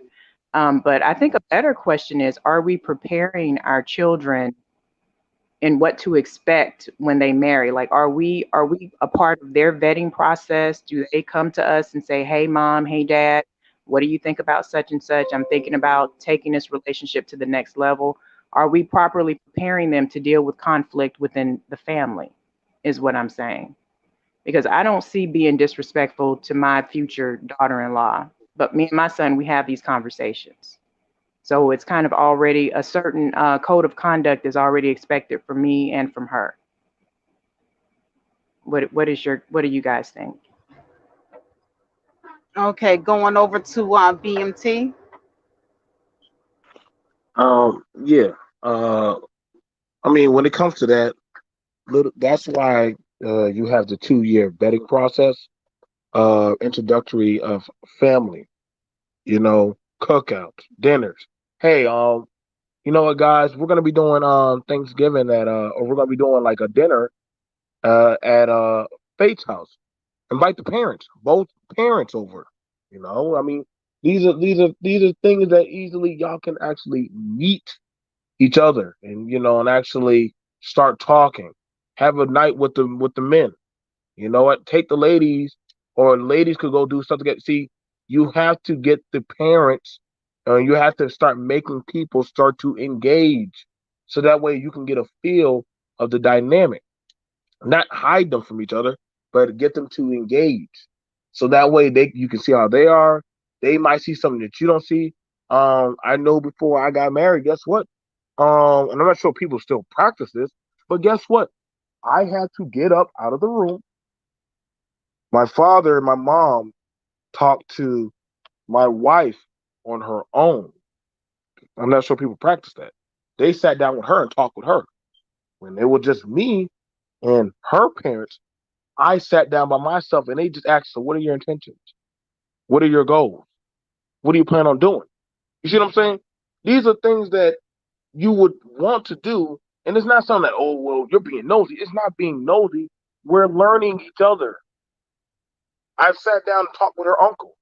You know what I'm saying? So I can learn her. Hey, you know she likes this, or hey, that's her favorite type of ice cream. She can't eat that, or we start learning each other. I start learning her parent. I mean, I know her mom likes a bag of grapes. Whenever her mom comes by, I go pick up grapes, stuff like that, so that way you can get to learn the in-laws and the outlaws in the tradition. I'm a Christian, Presbyterian. She's the Seventh Day Adventist. Guess what? Sometimes I'll say, you know what? Let's try the church on Saturday. So, you know what I'm saying? So that way y'all can get used to customs and stuff. You can catch these things early. And, you know what I'm saying? I grew up in a household where, I would see that the women in our family, they do have somewhat of a dominant voice. And sometimes if you don't say nothing, those voices can overtake your household. And I had to do, and I'm not saying that out of disrespect, but I had to let it be known, hey, mom, you got to fall back. And there could be a father in the midst, but the father won't say anything. He's going to be like, son, you're your own man. If you want to say something to your mom, you should have said something. So it's not always just a single parent thing. It's just that some parents have to be let known because they might see something say like, why is he allowing that other person to say that to my child? I'm going to say something. No. You got to pull them aside and say, no, we can give them a hint. We can talk with them. Y'all get what I'm saying? But we can't insert ourselves in their issue unless it is something of a threat or it's something that can go harmful. But, you have to be a good judge of character and get a feel of the dynamics. You know what I'm saying? Sometimes the mother-in-law will step in and protect her daughter-in-law when she sees her son off code. I've seen that also.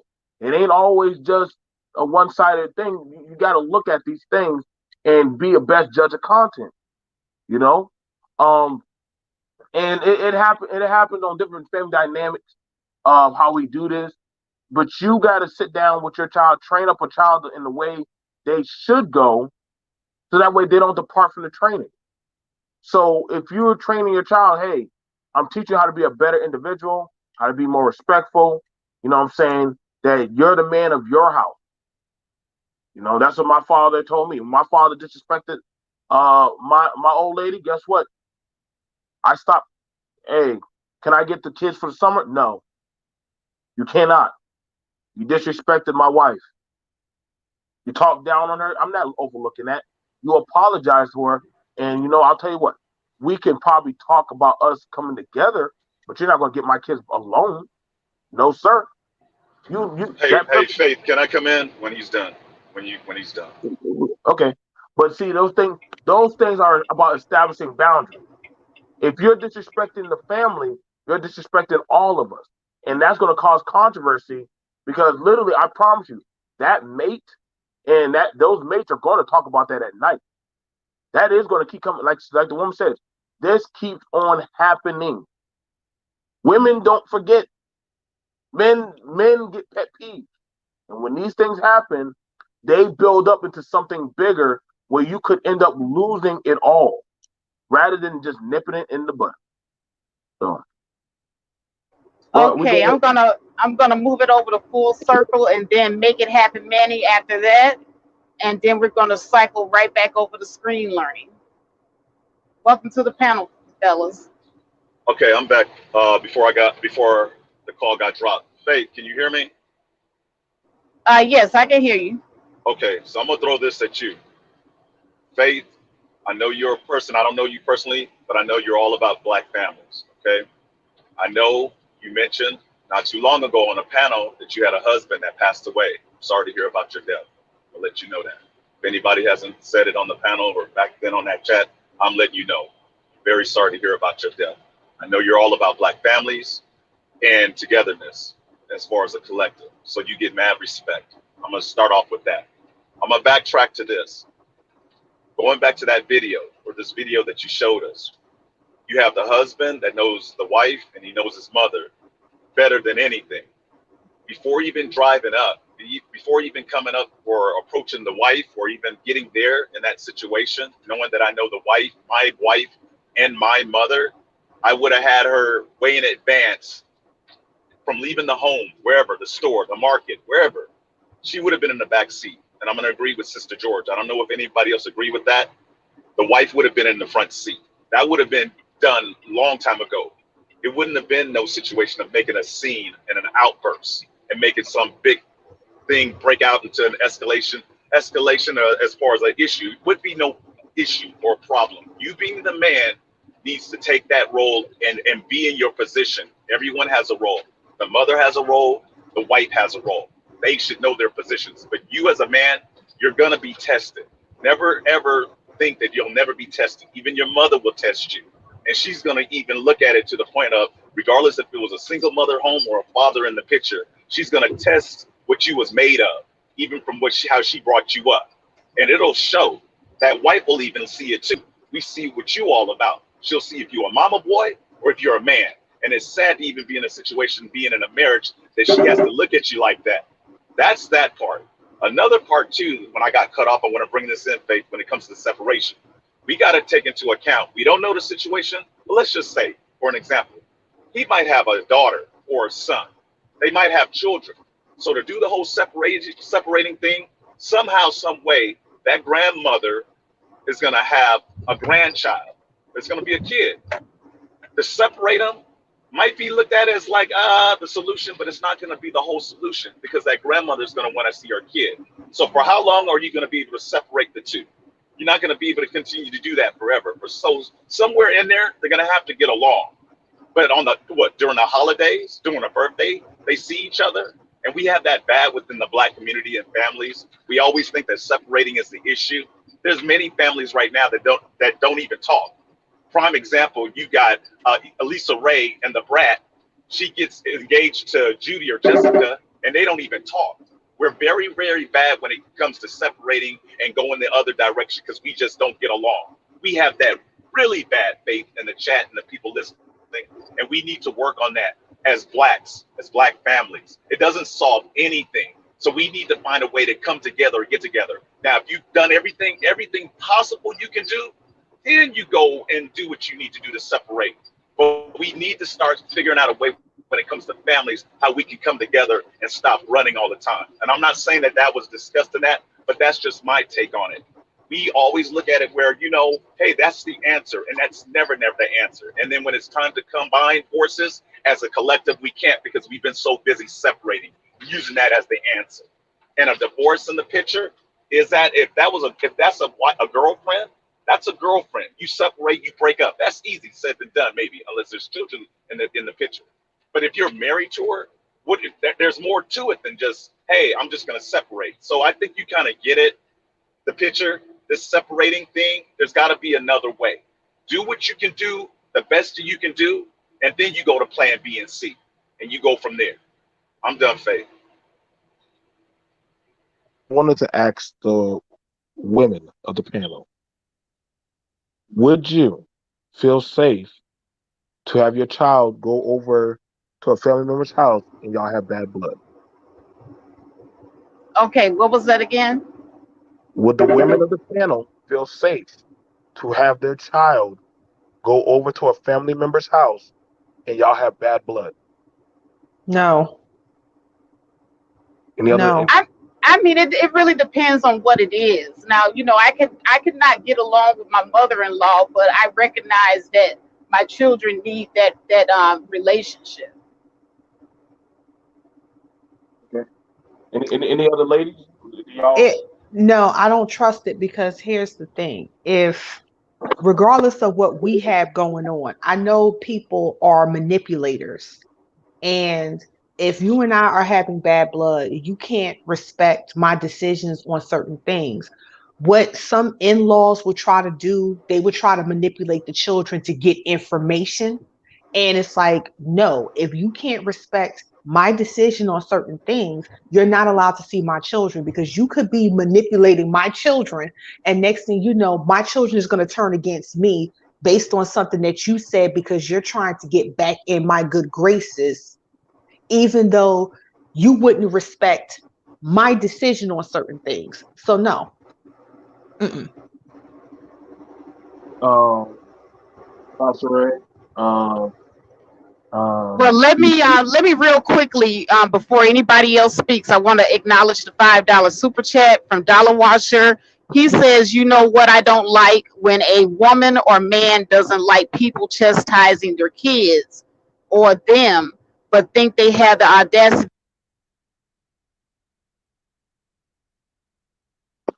That's a faith.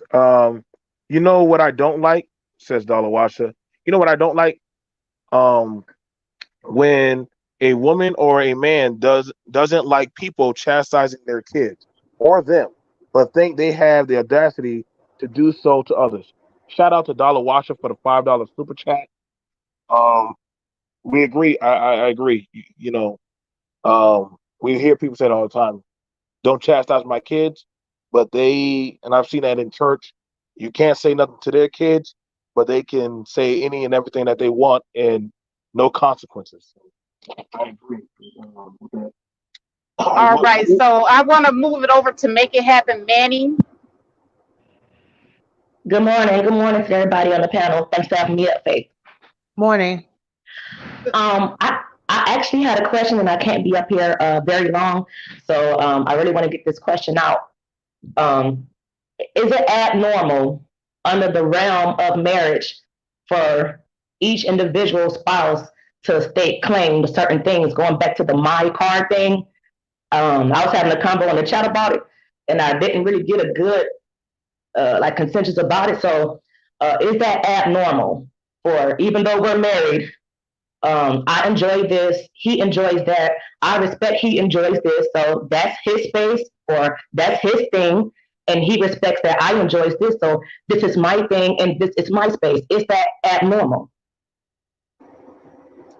It's not abnormal, but there's certain community property that you can't really do that with. Like, I'll give you an example. I had a girlfriend, she had gotten into an argument with her husband. He left and took her car. His car, was totaled. He didn't have a car. And so she got petty, and she actually called the police and reported the car stolen. So when the police caught up with him, and they got to asking the questions, well, whose car is it and all of that, and they found out that they were married, the police told her that she cannot, call the police on her husband because the car is considered, community property within a marriage. So it's no longer just her car anymore if she's married. So the police didn't do anything about it. He rolled off in her car. Right. So there are certain things that you're not going to be able to claim in that way. Right. So legally, right, because I guess how you're explaining it under the law. So right, legally it's community property legally, but just going back to my question as far as just state claim, it don't have to be legally, but like my grandparents been married 53 years, right? It's their house. I totally understand that. But the den is like my grandfather's den. When he's in there drinking his coffee, watching his Animal Planet, and the women are cackling, that's his space, and we respect that as his space. We don't go in there bothering him unless he comes out and now he's interacting with everybody else. But again, legally, it's their house, right? That's what you're saying. It's their house. But he stakes claim to that den. You know what I'm saying? Is that abnormal? Like that's my thing. Like, is that abnormal? Even though legally, yes, these are you guys' things legally. My grandmother threw a fit if my grandfather drove her car because she hates the way he moves her settings around. She likes it to smell a certain way. She has her certain things that a woman has.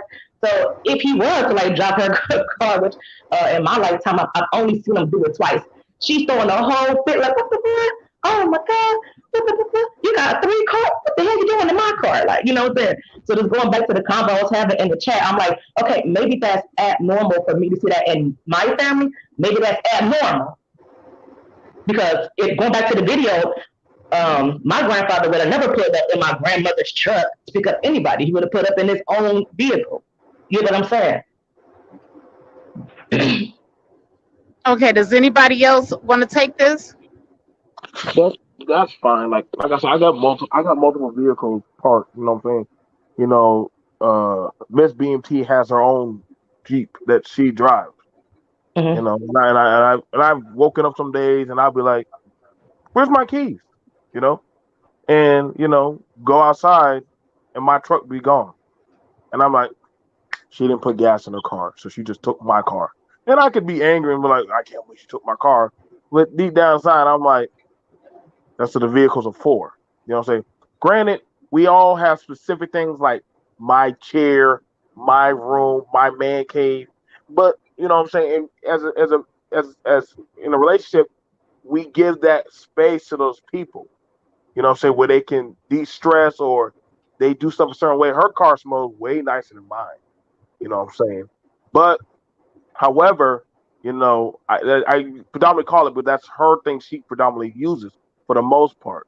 But saying that, and what Faith looks at when it comes to the legal standpoint of the 50-50 communal property, that's their property. That's their property. That, if something would have happened, what I'm saying, she has access to it also. And I know a lot. See, that's the thing about it for a lot of people don't like to hear. Wait, somebody else has access to it just like me? Yes, they do. You're just a predominant user of it, but everyone that, y'all two both have access to that. And then I mean that's when you start having issues further on down in the marriage, when you start being that petty. We said you can't drive my car, you can't do that. And what happened one day? I wake up and she said, "Well, you can't touch my box, my property." Uh-oh, I thought it was communal property. Nope, it's my box, my choice. Well, dang, Trump. I just been Trump card. So you got to be careful how we play these claim games, because then they ultimately start getting really sticky and finicky. If that makes any sense. I mean, we do it, but it gets childish at a certain point. Right. I was just asking because everybody on this panel, some are married, some have been married. I know all of you guys are older than me, so I was just asking you guys' opinion just to get some knowledge of it, because I'm still getting a lot of knowledge about a lot of things about marriage and therefore and so on. So I was just asking you guys' opinion. Well, make it happen, Manny. I do want to say this, and this is to you and to the people down in the chat, because people were saying they couldn't believe that the police in the scenario that I gave knew about marital property. The police have to make calls like that all the time, just like if they have to go to a house on a domestic violence call, okay, or any type of call having to do with domestic situation. Okay, they have to assess who lives in the house, who's married, what the living arrangements are of all the people in the house, who's related to who. All of that comes into play when they're making decisions. So absolutely, if your husband is driving your car and you have informed them that that is your husband, they're going to tell you that he did not steal the car. Mm-hmm. Yep. Sure enough, he'll get right back in the car and crank right up, because I have had that happen where a lady, Faith, she no, a lady, she said, I want him out of this house. How? Y'all both signed the lease. Well, I want him out. Y'all both signed the lease. He has right to it. Y'all listen, you go sleep in one bedroom down the hallway, he gonna sleep in the other. I'm not kicking him out. This is both of y'all property. Stop. Ain't nothing she could say. But it was both their property. So what I'm saying, y'all gotta understand that this is what I'm saying. I'm not sure if some people understand the rules of engagement of a committed relationship. It's both of y'all. So saying that, what I'm saying, my mom, your mom, and I literally Melissa has told me that. That's not just my mother. That's our mother. That's your mother-in-law. So that's your mother. You need resources from her. Call her up. And I'd be like, call your mom. No, you call her. That's your mom too. Sorry. She's now property of the family now. And we've done that. Take the grandkids. You know what I'm saying? So y'all gotta understand, it's a joint effort. You know what I'm saying? So yeah. Exactly. Faith, Well, Faith, I need to. I have one more comment and then I have to jump off. Okay, go ahead. So I agree with 100% of what I've learned today. But I just have one more comment / question. Going back to my main question as far as respectively stake and claim. Now, I get the whole legal part, but in my experience, I've seen where if you share everything, even though, of course, you do legally, again, I'm not saying I don't understand that part of it, but when you share everything and this is mine and his and hers and mine, every single thing that we do is ours together, it can kind of start getting a little toxic. I feel like in certain marriages, people need their space. People need this is my space, this is yours, even though we have great communication, we have a great marriage. I need that to be how I like it. Or he could say, I need that to be how I like it. Not everything else you got full reign, and I have no problem with you doing that as my wife. I'm not speaking on the legally part of it. We get that, I'm just saying, like, as far as respectfully staking claim to certain things, maybe you have a pet peeve. Like maybe my granddad don't want my grandma in his den for a certain reason. Not saying she doesn't have legal ties to it, she does, but she respects that's his space. You get what I'm saying? That's the part that I see we're not really getting into. I get the whole legal part of it. I was just saying, was it abnormal for we could keep it on my grandparents, for my grandma to say that's my car and I like it how it is, even though my grandfather does have legal claim to it. He still respects that that's her car. That's how my wife likes it, and I respect that about her. I have my own things. Is that abnormal? That's my question. I'm gonna jump off back into the chat. But thanks for having me up, and good morning to everybody. All right. Well, thanks for coming up, Big and having Manny. I'm going to kick that question over to Screen Learning. Would you like to go ahead and fill that for us? Yeah. One of the most common spaces as far as like individual ownership is the cell phone. Like sometimes there may be like a man cave, or sometimes it might be this is my food or this is your food, but pretty much everything is shared except for the main things like cell phone, social media account, individual bank account, email, and password. So our grandparents, and sometimes, and to a certain extent, our parents didn't have the same ownership dynamics that we do now. So in a way, we're kind of an undiscovered country when it comes to this is my thing. Even though we're married, this is mine and it's not yours. And communal property doesn't cover that intellectual property, and including cell phones and everything that goes into that. So I think that that's definitely something that you kind of sort out when you're dating. And then when you become married, eventually it's going to come up. Like if someone says, well, who was that called you, or who was that texted you? At that point, you're going to set the boundary if you're going to establish boundaries when you answer that question. So people really need to discuss this type of stuff while they're dating or when they initially get married, so that people understand that, even though I came into this marriage with this vehicle, it's in my name only. I paid a note on it. If we agree that this is community property, then we need to have a vote on it, because it shouldn't be a situation where I come into a marriage with a vehicle. It's in my name only. I'm paying a note on it. You're driving it, but now you're going to dictate to me what your mother is and is not going to do in it as far as being in the front seat. I understand, and that just kind of goes into communication and just talking it out, because that right there kind of goes into finances. And that's one of the top reasons for a divorce are finances, because people don't really communicate, and someone has I'm going to say pre-notion of what they believe is something that's going on, but they've never talked about it. And then once they get into it, now all of a sudden it just blows up because there was no communication. All right. Well said. All right, so now it's coming up on the 2 hour mark, and this is something that I'm doing brand new with my morning rides, but I do the 1 hour monologue with myself and the BBN team, and then I have people on the panel for 1 hour. So since it has come up to that time, we're going to start wrapping it up. So I want to start ending it with everyone's final thoughts on this conversation. And I'm going to start off with Full Circle. Go ahead, brother. Okay, I just wanted to add this in. The brother that just spoke, what's his name, Faith? Speaks? CK.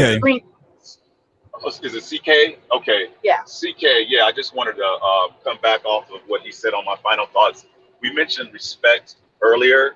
I'm going to add on to that as far as the respect. It comes down to also trust. It's one thing to have separation, but as far as, having your own space, as far as getting into each other's stuff, like you mentioned, Speaks brought up cell phones. It shouldn't even get to that point. It comes down to trust. Even the vehicle situation, it's a trust right before the marriage. And perhaps, Faith, you could have this in the future when it comes down to the basics of marriage. Before even walking down the aisles, a lot have, I myself, I've never been married before. I've been engaged, but I've never been married. But many of us have lost sight of what the basics are when it comes to marriage. One thing is trust. You have to be able to trust that other person. And it comes back to how we were raised. That woman in the video, how she was raised, 1-parent home, 2-parent home. The husband, 1-parent home, 2-parent home. You gotta have that trust, respect, and communication. There should be no need, even when you separate, go to other ends of the homes, as BMT said, or have your space running the man cave. You gotta have that trust. It shouldn't be no having to go through that phone. Oh, I own the car, you have the car. Where did you go in that car? I gotta mark down the mileage. Any of those examples. If you don't have that trust, along with communication and respect, what's the point, Faith? You get what I'm saying? You gotta have that. No looking through this and looking through that, second guessing, having doubts. That's a part of like causing a cancer in the marriage. You can also see that it's gonna probably go not in an upward spiral, but in a downward spiral. So please, let's not forget to have that trust. You gotta have that. Thank you, Faith. All right. Thank you so much for coming up here. And do come again. I do appreciate your thoughts and your wisdoms on these subjects matter. So there are a lot of things that you said I do agree with, by the way. With the exception of some things, but 90% of what you said I do agree with. I can live with that. Thank you, Faith. I'm down with you. You know that. Absolutely. All right, well, I'm going to move it over to Love Wisdom. What's up, BBN member? What's up? What's up? Of course, thank you for having me on. I think this comes down to an issue of boundaries. We've lost that gift to respect boundaries. And what took place with that mother is she didn't respect the boundaries of her son nor his wife. Once your son has a family of his own, you take a back seat. You are not, you're not his right hand anymore. That's his wife's responsibility. Mothers need to understand that that's your son, that's not your man. And you need to go to the back seat unless you have a health issue to where it's okay. She has to be in the front because she has a health issue and she has to be able to get in and out of the vehicle. But if you are a full-bodied, healthy woman and you just got a lot of mouth, get in the back, or I'm cutting communication with you until you get right, because I have a family now and she is going to come before you unless there is an emergency. So we have to learn how to respect each other's boundaries. We have to learn how to respect leadership, and just have a basic general respect of each other where we are in certain situations when it comes to family and marriage. So as always, Faith, thank you so much for having me on.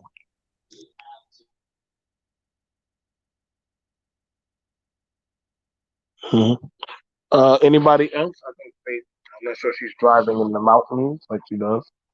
Is anybody else has anything want to say? I guess I'll give my final thoughts. So Okay. Once the mom raised the son to be an adult, her job was done, and it seems like she's trying to continue to raise him, and that's where the problem starts and really needs to end, because she needs to let him go. The son chose the wife, not the mom. And in my opinion, our only obligation is to our children and significant other. So the mom has she got to go. We come in this world alone, and we are used to being alone until we share our world with another. And who we share our world with and who we create is who we should give or have as priority over others, including parents. There are many ways to respect the elders, but that respect should not negate boundaries and the boundaries of our family. So that's pretty much my final thoughts. I'll drop down to the chat. That was very beautiful. I appreciate it. Ooh. Thank you, Screen Learning. I'm back. Can you guys hear me? Yes. Yep. All right. Did BMT go yet? No, I haven't gone yet. I'll just make sure everything was smooth. First off, you guys, thank you for supporting Faith in the Morning show. It was an amazing show. And actually we did it. We did it very good. No cursing, no fighting, nobody being belligerent, which proves that we can do this. We can have balance. And even when we made an incorrect error, and we looked at what the crowd was saying, read it, and went back and said, let's look at the video again. And y'all notice real time, we apologized, not fought it, but said, you know what? Let's relook at this again, because there has to be a balance to all of this. And the scenario could have still played out the same had there been a father, brother, whoever. The scenario was still played out, could have still been played any old way. So it's not just gender exclusive towards mama boy, daddy's girl. It could go any type of way. But respect still has to be made. And literally, I want you to understand, for somebody who's been there and done that, sometimes you will have to make them boundaries of ultimatums. That, hey, I love y'all. I really do. But I also love my family. And I will, if I have to choose, my family, my children, and my woman or my husband will have to come first. And that sucks. A lot of people are like, I'm not doing that. Then why did you get married? Because that person or them people are putting their lives in your hands. When you cook for them, feed them, when you breastfed them, like, I want you understood. That's one of the first things, Mimi told me. She said, listen, Joe, I bared your child. So I'm looking for you to take care of us. That's what she told me. So I had to understand the contract. This woman wasn't looking towards her mama, not her uncle, not her daddy, but to me. So for fellas, you understand, that woman is not looking to your mama to be the head of that house. She's looking to you. And sometimes you will have to swallow that bullet. Ladies, you lay with that man, you say that's your man. Daddy is not your man. Your man is the man that's right there, punching the clock, busting his behind for you, if he is a good man, to make sure that he provided food, comfort, and shelter for you. So we got to establish those types of distinctions and sacrifice. And I understand why she was hurt, but she's like, yo, I took this video. She probably got that vehicle on her credit. And she's like, yo, I'm sacrificing, doing everything, stepping up to the plate, and you still putting your mom before me. So that's an insult to her injury as a woman. And some women feel like, yo, don't I mean anything? So I can understand the hurt, because that was something that my woman had to tell me when I did that to her. And I said, I put my mom on ahead of her, and she was like, yo, we're going to have to make this right now. I don't want your mom coming around me and my children. Y'all might need to go stay together. And I said, no, I love you. I love you. Hey, if you love me, then her boy should never have input. But the same thing had to go vice versa. Yo, your parents can't have, and And that's something that a lot of newlywed couples have to go through, or couples and people have to go through. We have to start establishing boundaries. We can be respectful. Grandma, granddaddy, you can be respectful, but you gotta give that newlywed couple time to feel each other out. And also sometimes you gotta let them bust their behind. Guide them, but know how far you can take it in their spectrum of what they're going through. You know what I'm saying? And that's something that you gotta understand. Daddy's girls, don't be calling daddy to check your man. No. That's gonna cause a lot of problems. Sons, husbands, don't be calling your mama or auntie or sister to check your woman. That's not code. That's your woman. Ladies, that's your man. Don't be calling no outsourced play. But if that's the case, you're gonna really have a whole bag of worms, because now they're gonna be like, what? You trying to bully me?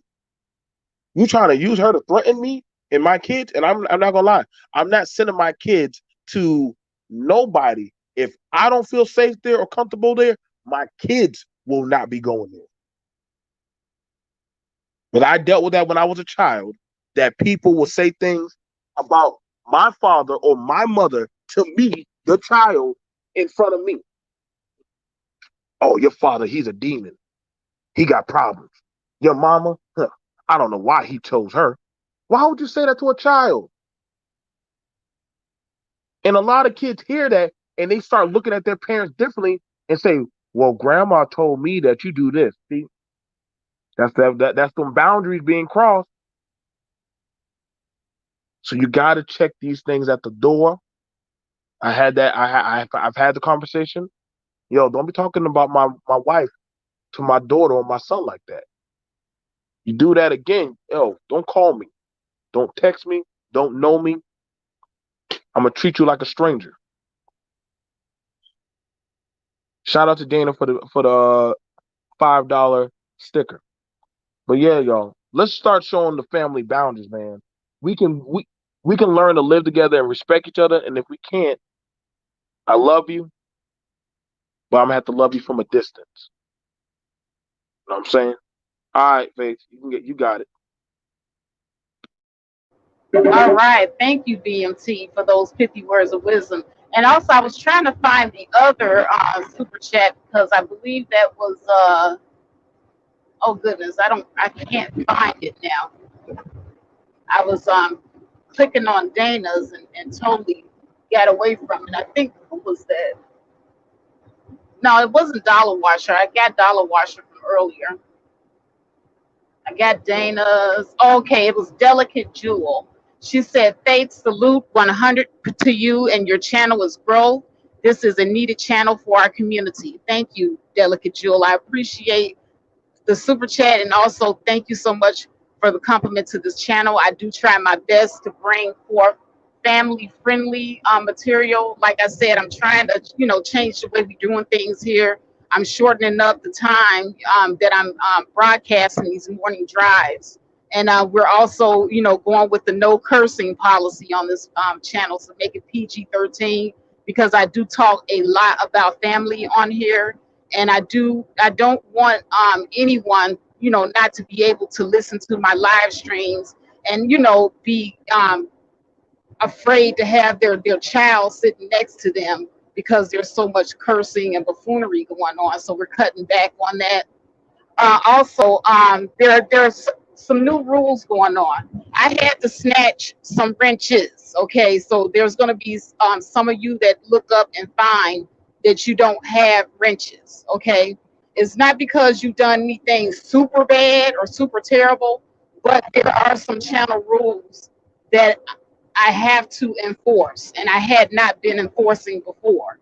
So rule number one, if you've been on my panel, and I have to tell you numerous times, and I'm talking about to the point that is excessive, that you're over talking people, that you're cursing too much, and that you're gender warring and trying to derail the subject of what we're talking about. And I have to do this numerous times. That's probably the reason why you're looking up and you don't have a wrench. That's probably why you're looking up and you can't get back on the panel. Talking out of turn, not waiting your turn to talk, all of that is going to change on this channel. Okay, we gotta practice etiquette. You know, etiquette is important. So, you know, it's not that, you know, I have anything personally against you. It's just a channel policy, and I've got to start enforcing it. So in the future, you know, those of you that I took the wrenches from, you may get them back. In the future, you may even get on the panel, but just know that these are the channel rules. But until everybody understands the channel rules, I'm only letting people up here that I know how to share the conversation, wait their turn to speak. They're not cursing like sailors, et cetera, trying to gender war and all that. I'm not going to tolerate it here anymore. Right. That's also being done on my channel also, on BMT's channel. I want y'all to understand, a lot of us, we've sat and we've had a content creator meeting. We called and had it took us a lot of time. I mean, at least about 3 to 4 days where we went through our content and a lot of our stuff as content creators, and we were seeing a lot of things between gender warring, beefs, people going from channel to channel, starting stuff, and we started actually comparing all of our stuff. That took a while, and it took some conviction. We love a lot of y'all, but we want balance. We want you know, change. And just like y'all saw in this video, we have to make a choice, and we're trying to make a balanced network family. So I had to pull some wrenches also. I had to let some people go, and I also had to say, hey, I love you, but you're not healthy for the relationship that we're trying to build. So I stand by Faith. I've done the same thing on my channel. So some of y'all come through my channel, y'all don't see some wrenches. I did it out of love. Maybe down the future line when we sit and we start seeing some difference in attitudes. True. I love y'all brothers, but I'm not gonna sit and let y'all bash and banner the females. Same thing to the females. You're not gonna come to my channel and start spewing venom on men. We're just not gonna do it. And a lot of the BBN network, we sat down and we thought about this hard. We're drawing our line in the sand. Faith is not the only one that's doing it. I've already done it. I've already cut off a lot of brethren from the manosphere in different other sectors, the pro-blacks. I'm not I'm not bashing on anybody. But I want, and Faith wants, where people come to our channels, Screen Learning, Eda Rel, La Wisdom, Ray. We want it where people come to our channel and they feel safe to talk. We have a balance. Y'all liked it. I know y'all enjoyed the show. We weren't cursing. Nobody was downing anybody. We were respectful. That's how we can be. It's going to take work to get out the toxic environment, but we can get there. And I believe that's what you, as the viewers, deserve. So, Faith, you're not alone in it. You're not alone in it. Thank you, BMT. Absolutely. And also shout out to the Underrated Darkness for the $2 super sticker. And also to Taylor Scott for the $4.99 super chat. She says, great show, Faith. Thank you, Taylor. I appreciate it. And that's what we want to do. We want to bring you great shows. And we don't have to have drama in order to bring you quality and entertainment. And you definitely get with the BBN network. We just got the BBN channel up, so a lot of videos are going to start going over there. We're planning a lot of great things for you guys. We're planning to do 10-minute skits before videos, so you're going to see some acting. You may even see Faith get into the acting game. Who knows? We're going to be making fun of MG Towel system, the divestment community, by different things that go on online. We're going to be, doing a lot of caricatures and, just friendly fun. We're not putting anybody down, but it's friendly fun that's not toxic. So you're going to get your entertainment in that way. And you're also going to get a lot of information with the politics, and we're going to start a sports segment. So the BBN channel is going to be a place where you're going to get a lot of different things. You're going to get these talks about family. You're going to get talks about relationships. You're going to get sports. You're going to get all types of stuff, politics, you name it, is going over there on that channel. So we're going to officially launch the channel probably. What are you looking at, BMT? What do you think we're going to get the channel up as far as videos and things? Well, Faith, looking at how the admins are working, I tell you, we're hardly any of us are really catching sleep. We got the schedules, we got the stuff. I probably, to be safe, with what's today is Wednesday. I would Yeah. say, honestly, I would want us to be on the safe side, so that way we can compile some videos so we can start putting them on the channel. I would want to be safe to say let's start it up on a Monday. We can actually start it up on a Monday. That's to be safe, but I want to make sure we got everything together and all the stuff. Like we've been scouring. I think the only thing now we have to start doing, and this is for anybody who's out there, that we're now looking for guest content creators to also start to speak to, that actually are looking for balance. That way we can find out how can we also talk with y'all. The BBN core members, we also are looking for guest content creators also. That's the only thing I think we have left, that we need to sit down with. But other than that, for the most part, if you are a guest content creator, we do have your email. If you are interested, please email me, Faith, Screen Learning, D Darrell, Love Wisdom, Ray, the awareness, and literally just put into your title, I am interested in collaborating with BBN. Once you say that, we will respond in a timely manner and literally go from there. The six of us have literally, we sit down throughout the whole day while we're working and also work on our projects. So we Absolutely. you don't even have to be a content creator. You just have to be somebody balanced, that if you have something to offer to bring, we're willing to sit down with you and talk and actually build upon that. We're making family-friendly content to show us in a positive light as a people. Right, and we're still going to keep our same personalities and attitudes, but we're just going to shade back the cursing.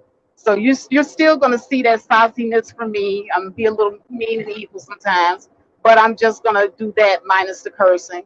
BMT is still going to be on his skullduggery. So it's same people, same personalities, but we're just making it more family friendly. And as BMT said, if you're talented, if you're the type of person that knows how to share, if you're the type of person that can keep it clean as far as the cursing, definitely we want to collaborate with you. We've already been reaching out to different content creators to collaborate with BBN, but this is going to be a network that nobody else on Facebook is doing.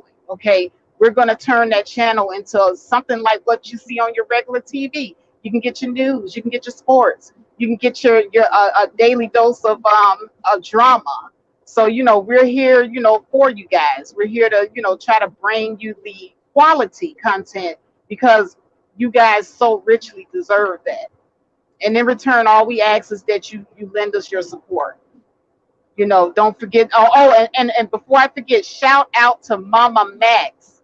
Last week, Mama Max sent me a $20 super chat, and I was not even online. I was not even expecting it. So, those of you that super chat, even when I'm not online, I just want to let you know that you are appreciated and you are definitely going to be recognized on my channel. So shout out to Mama Max for the $20 super chat. I really appreciate you.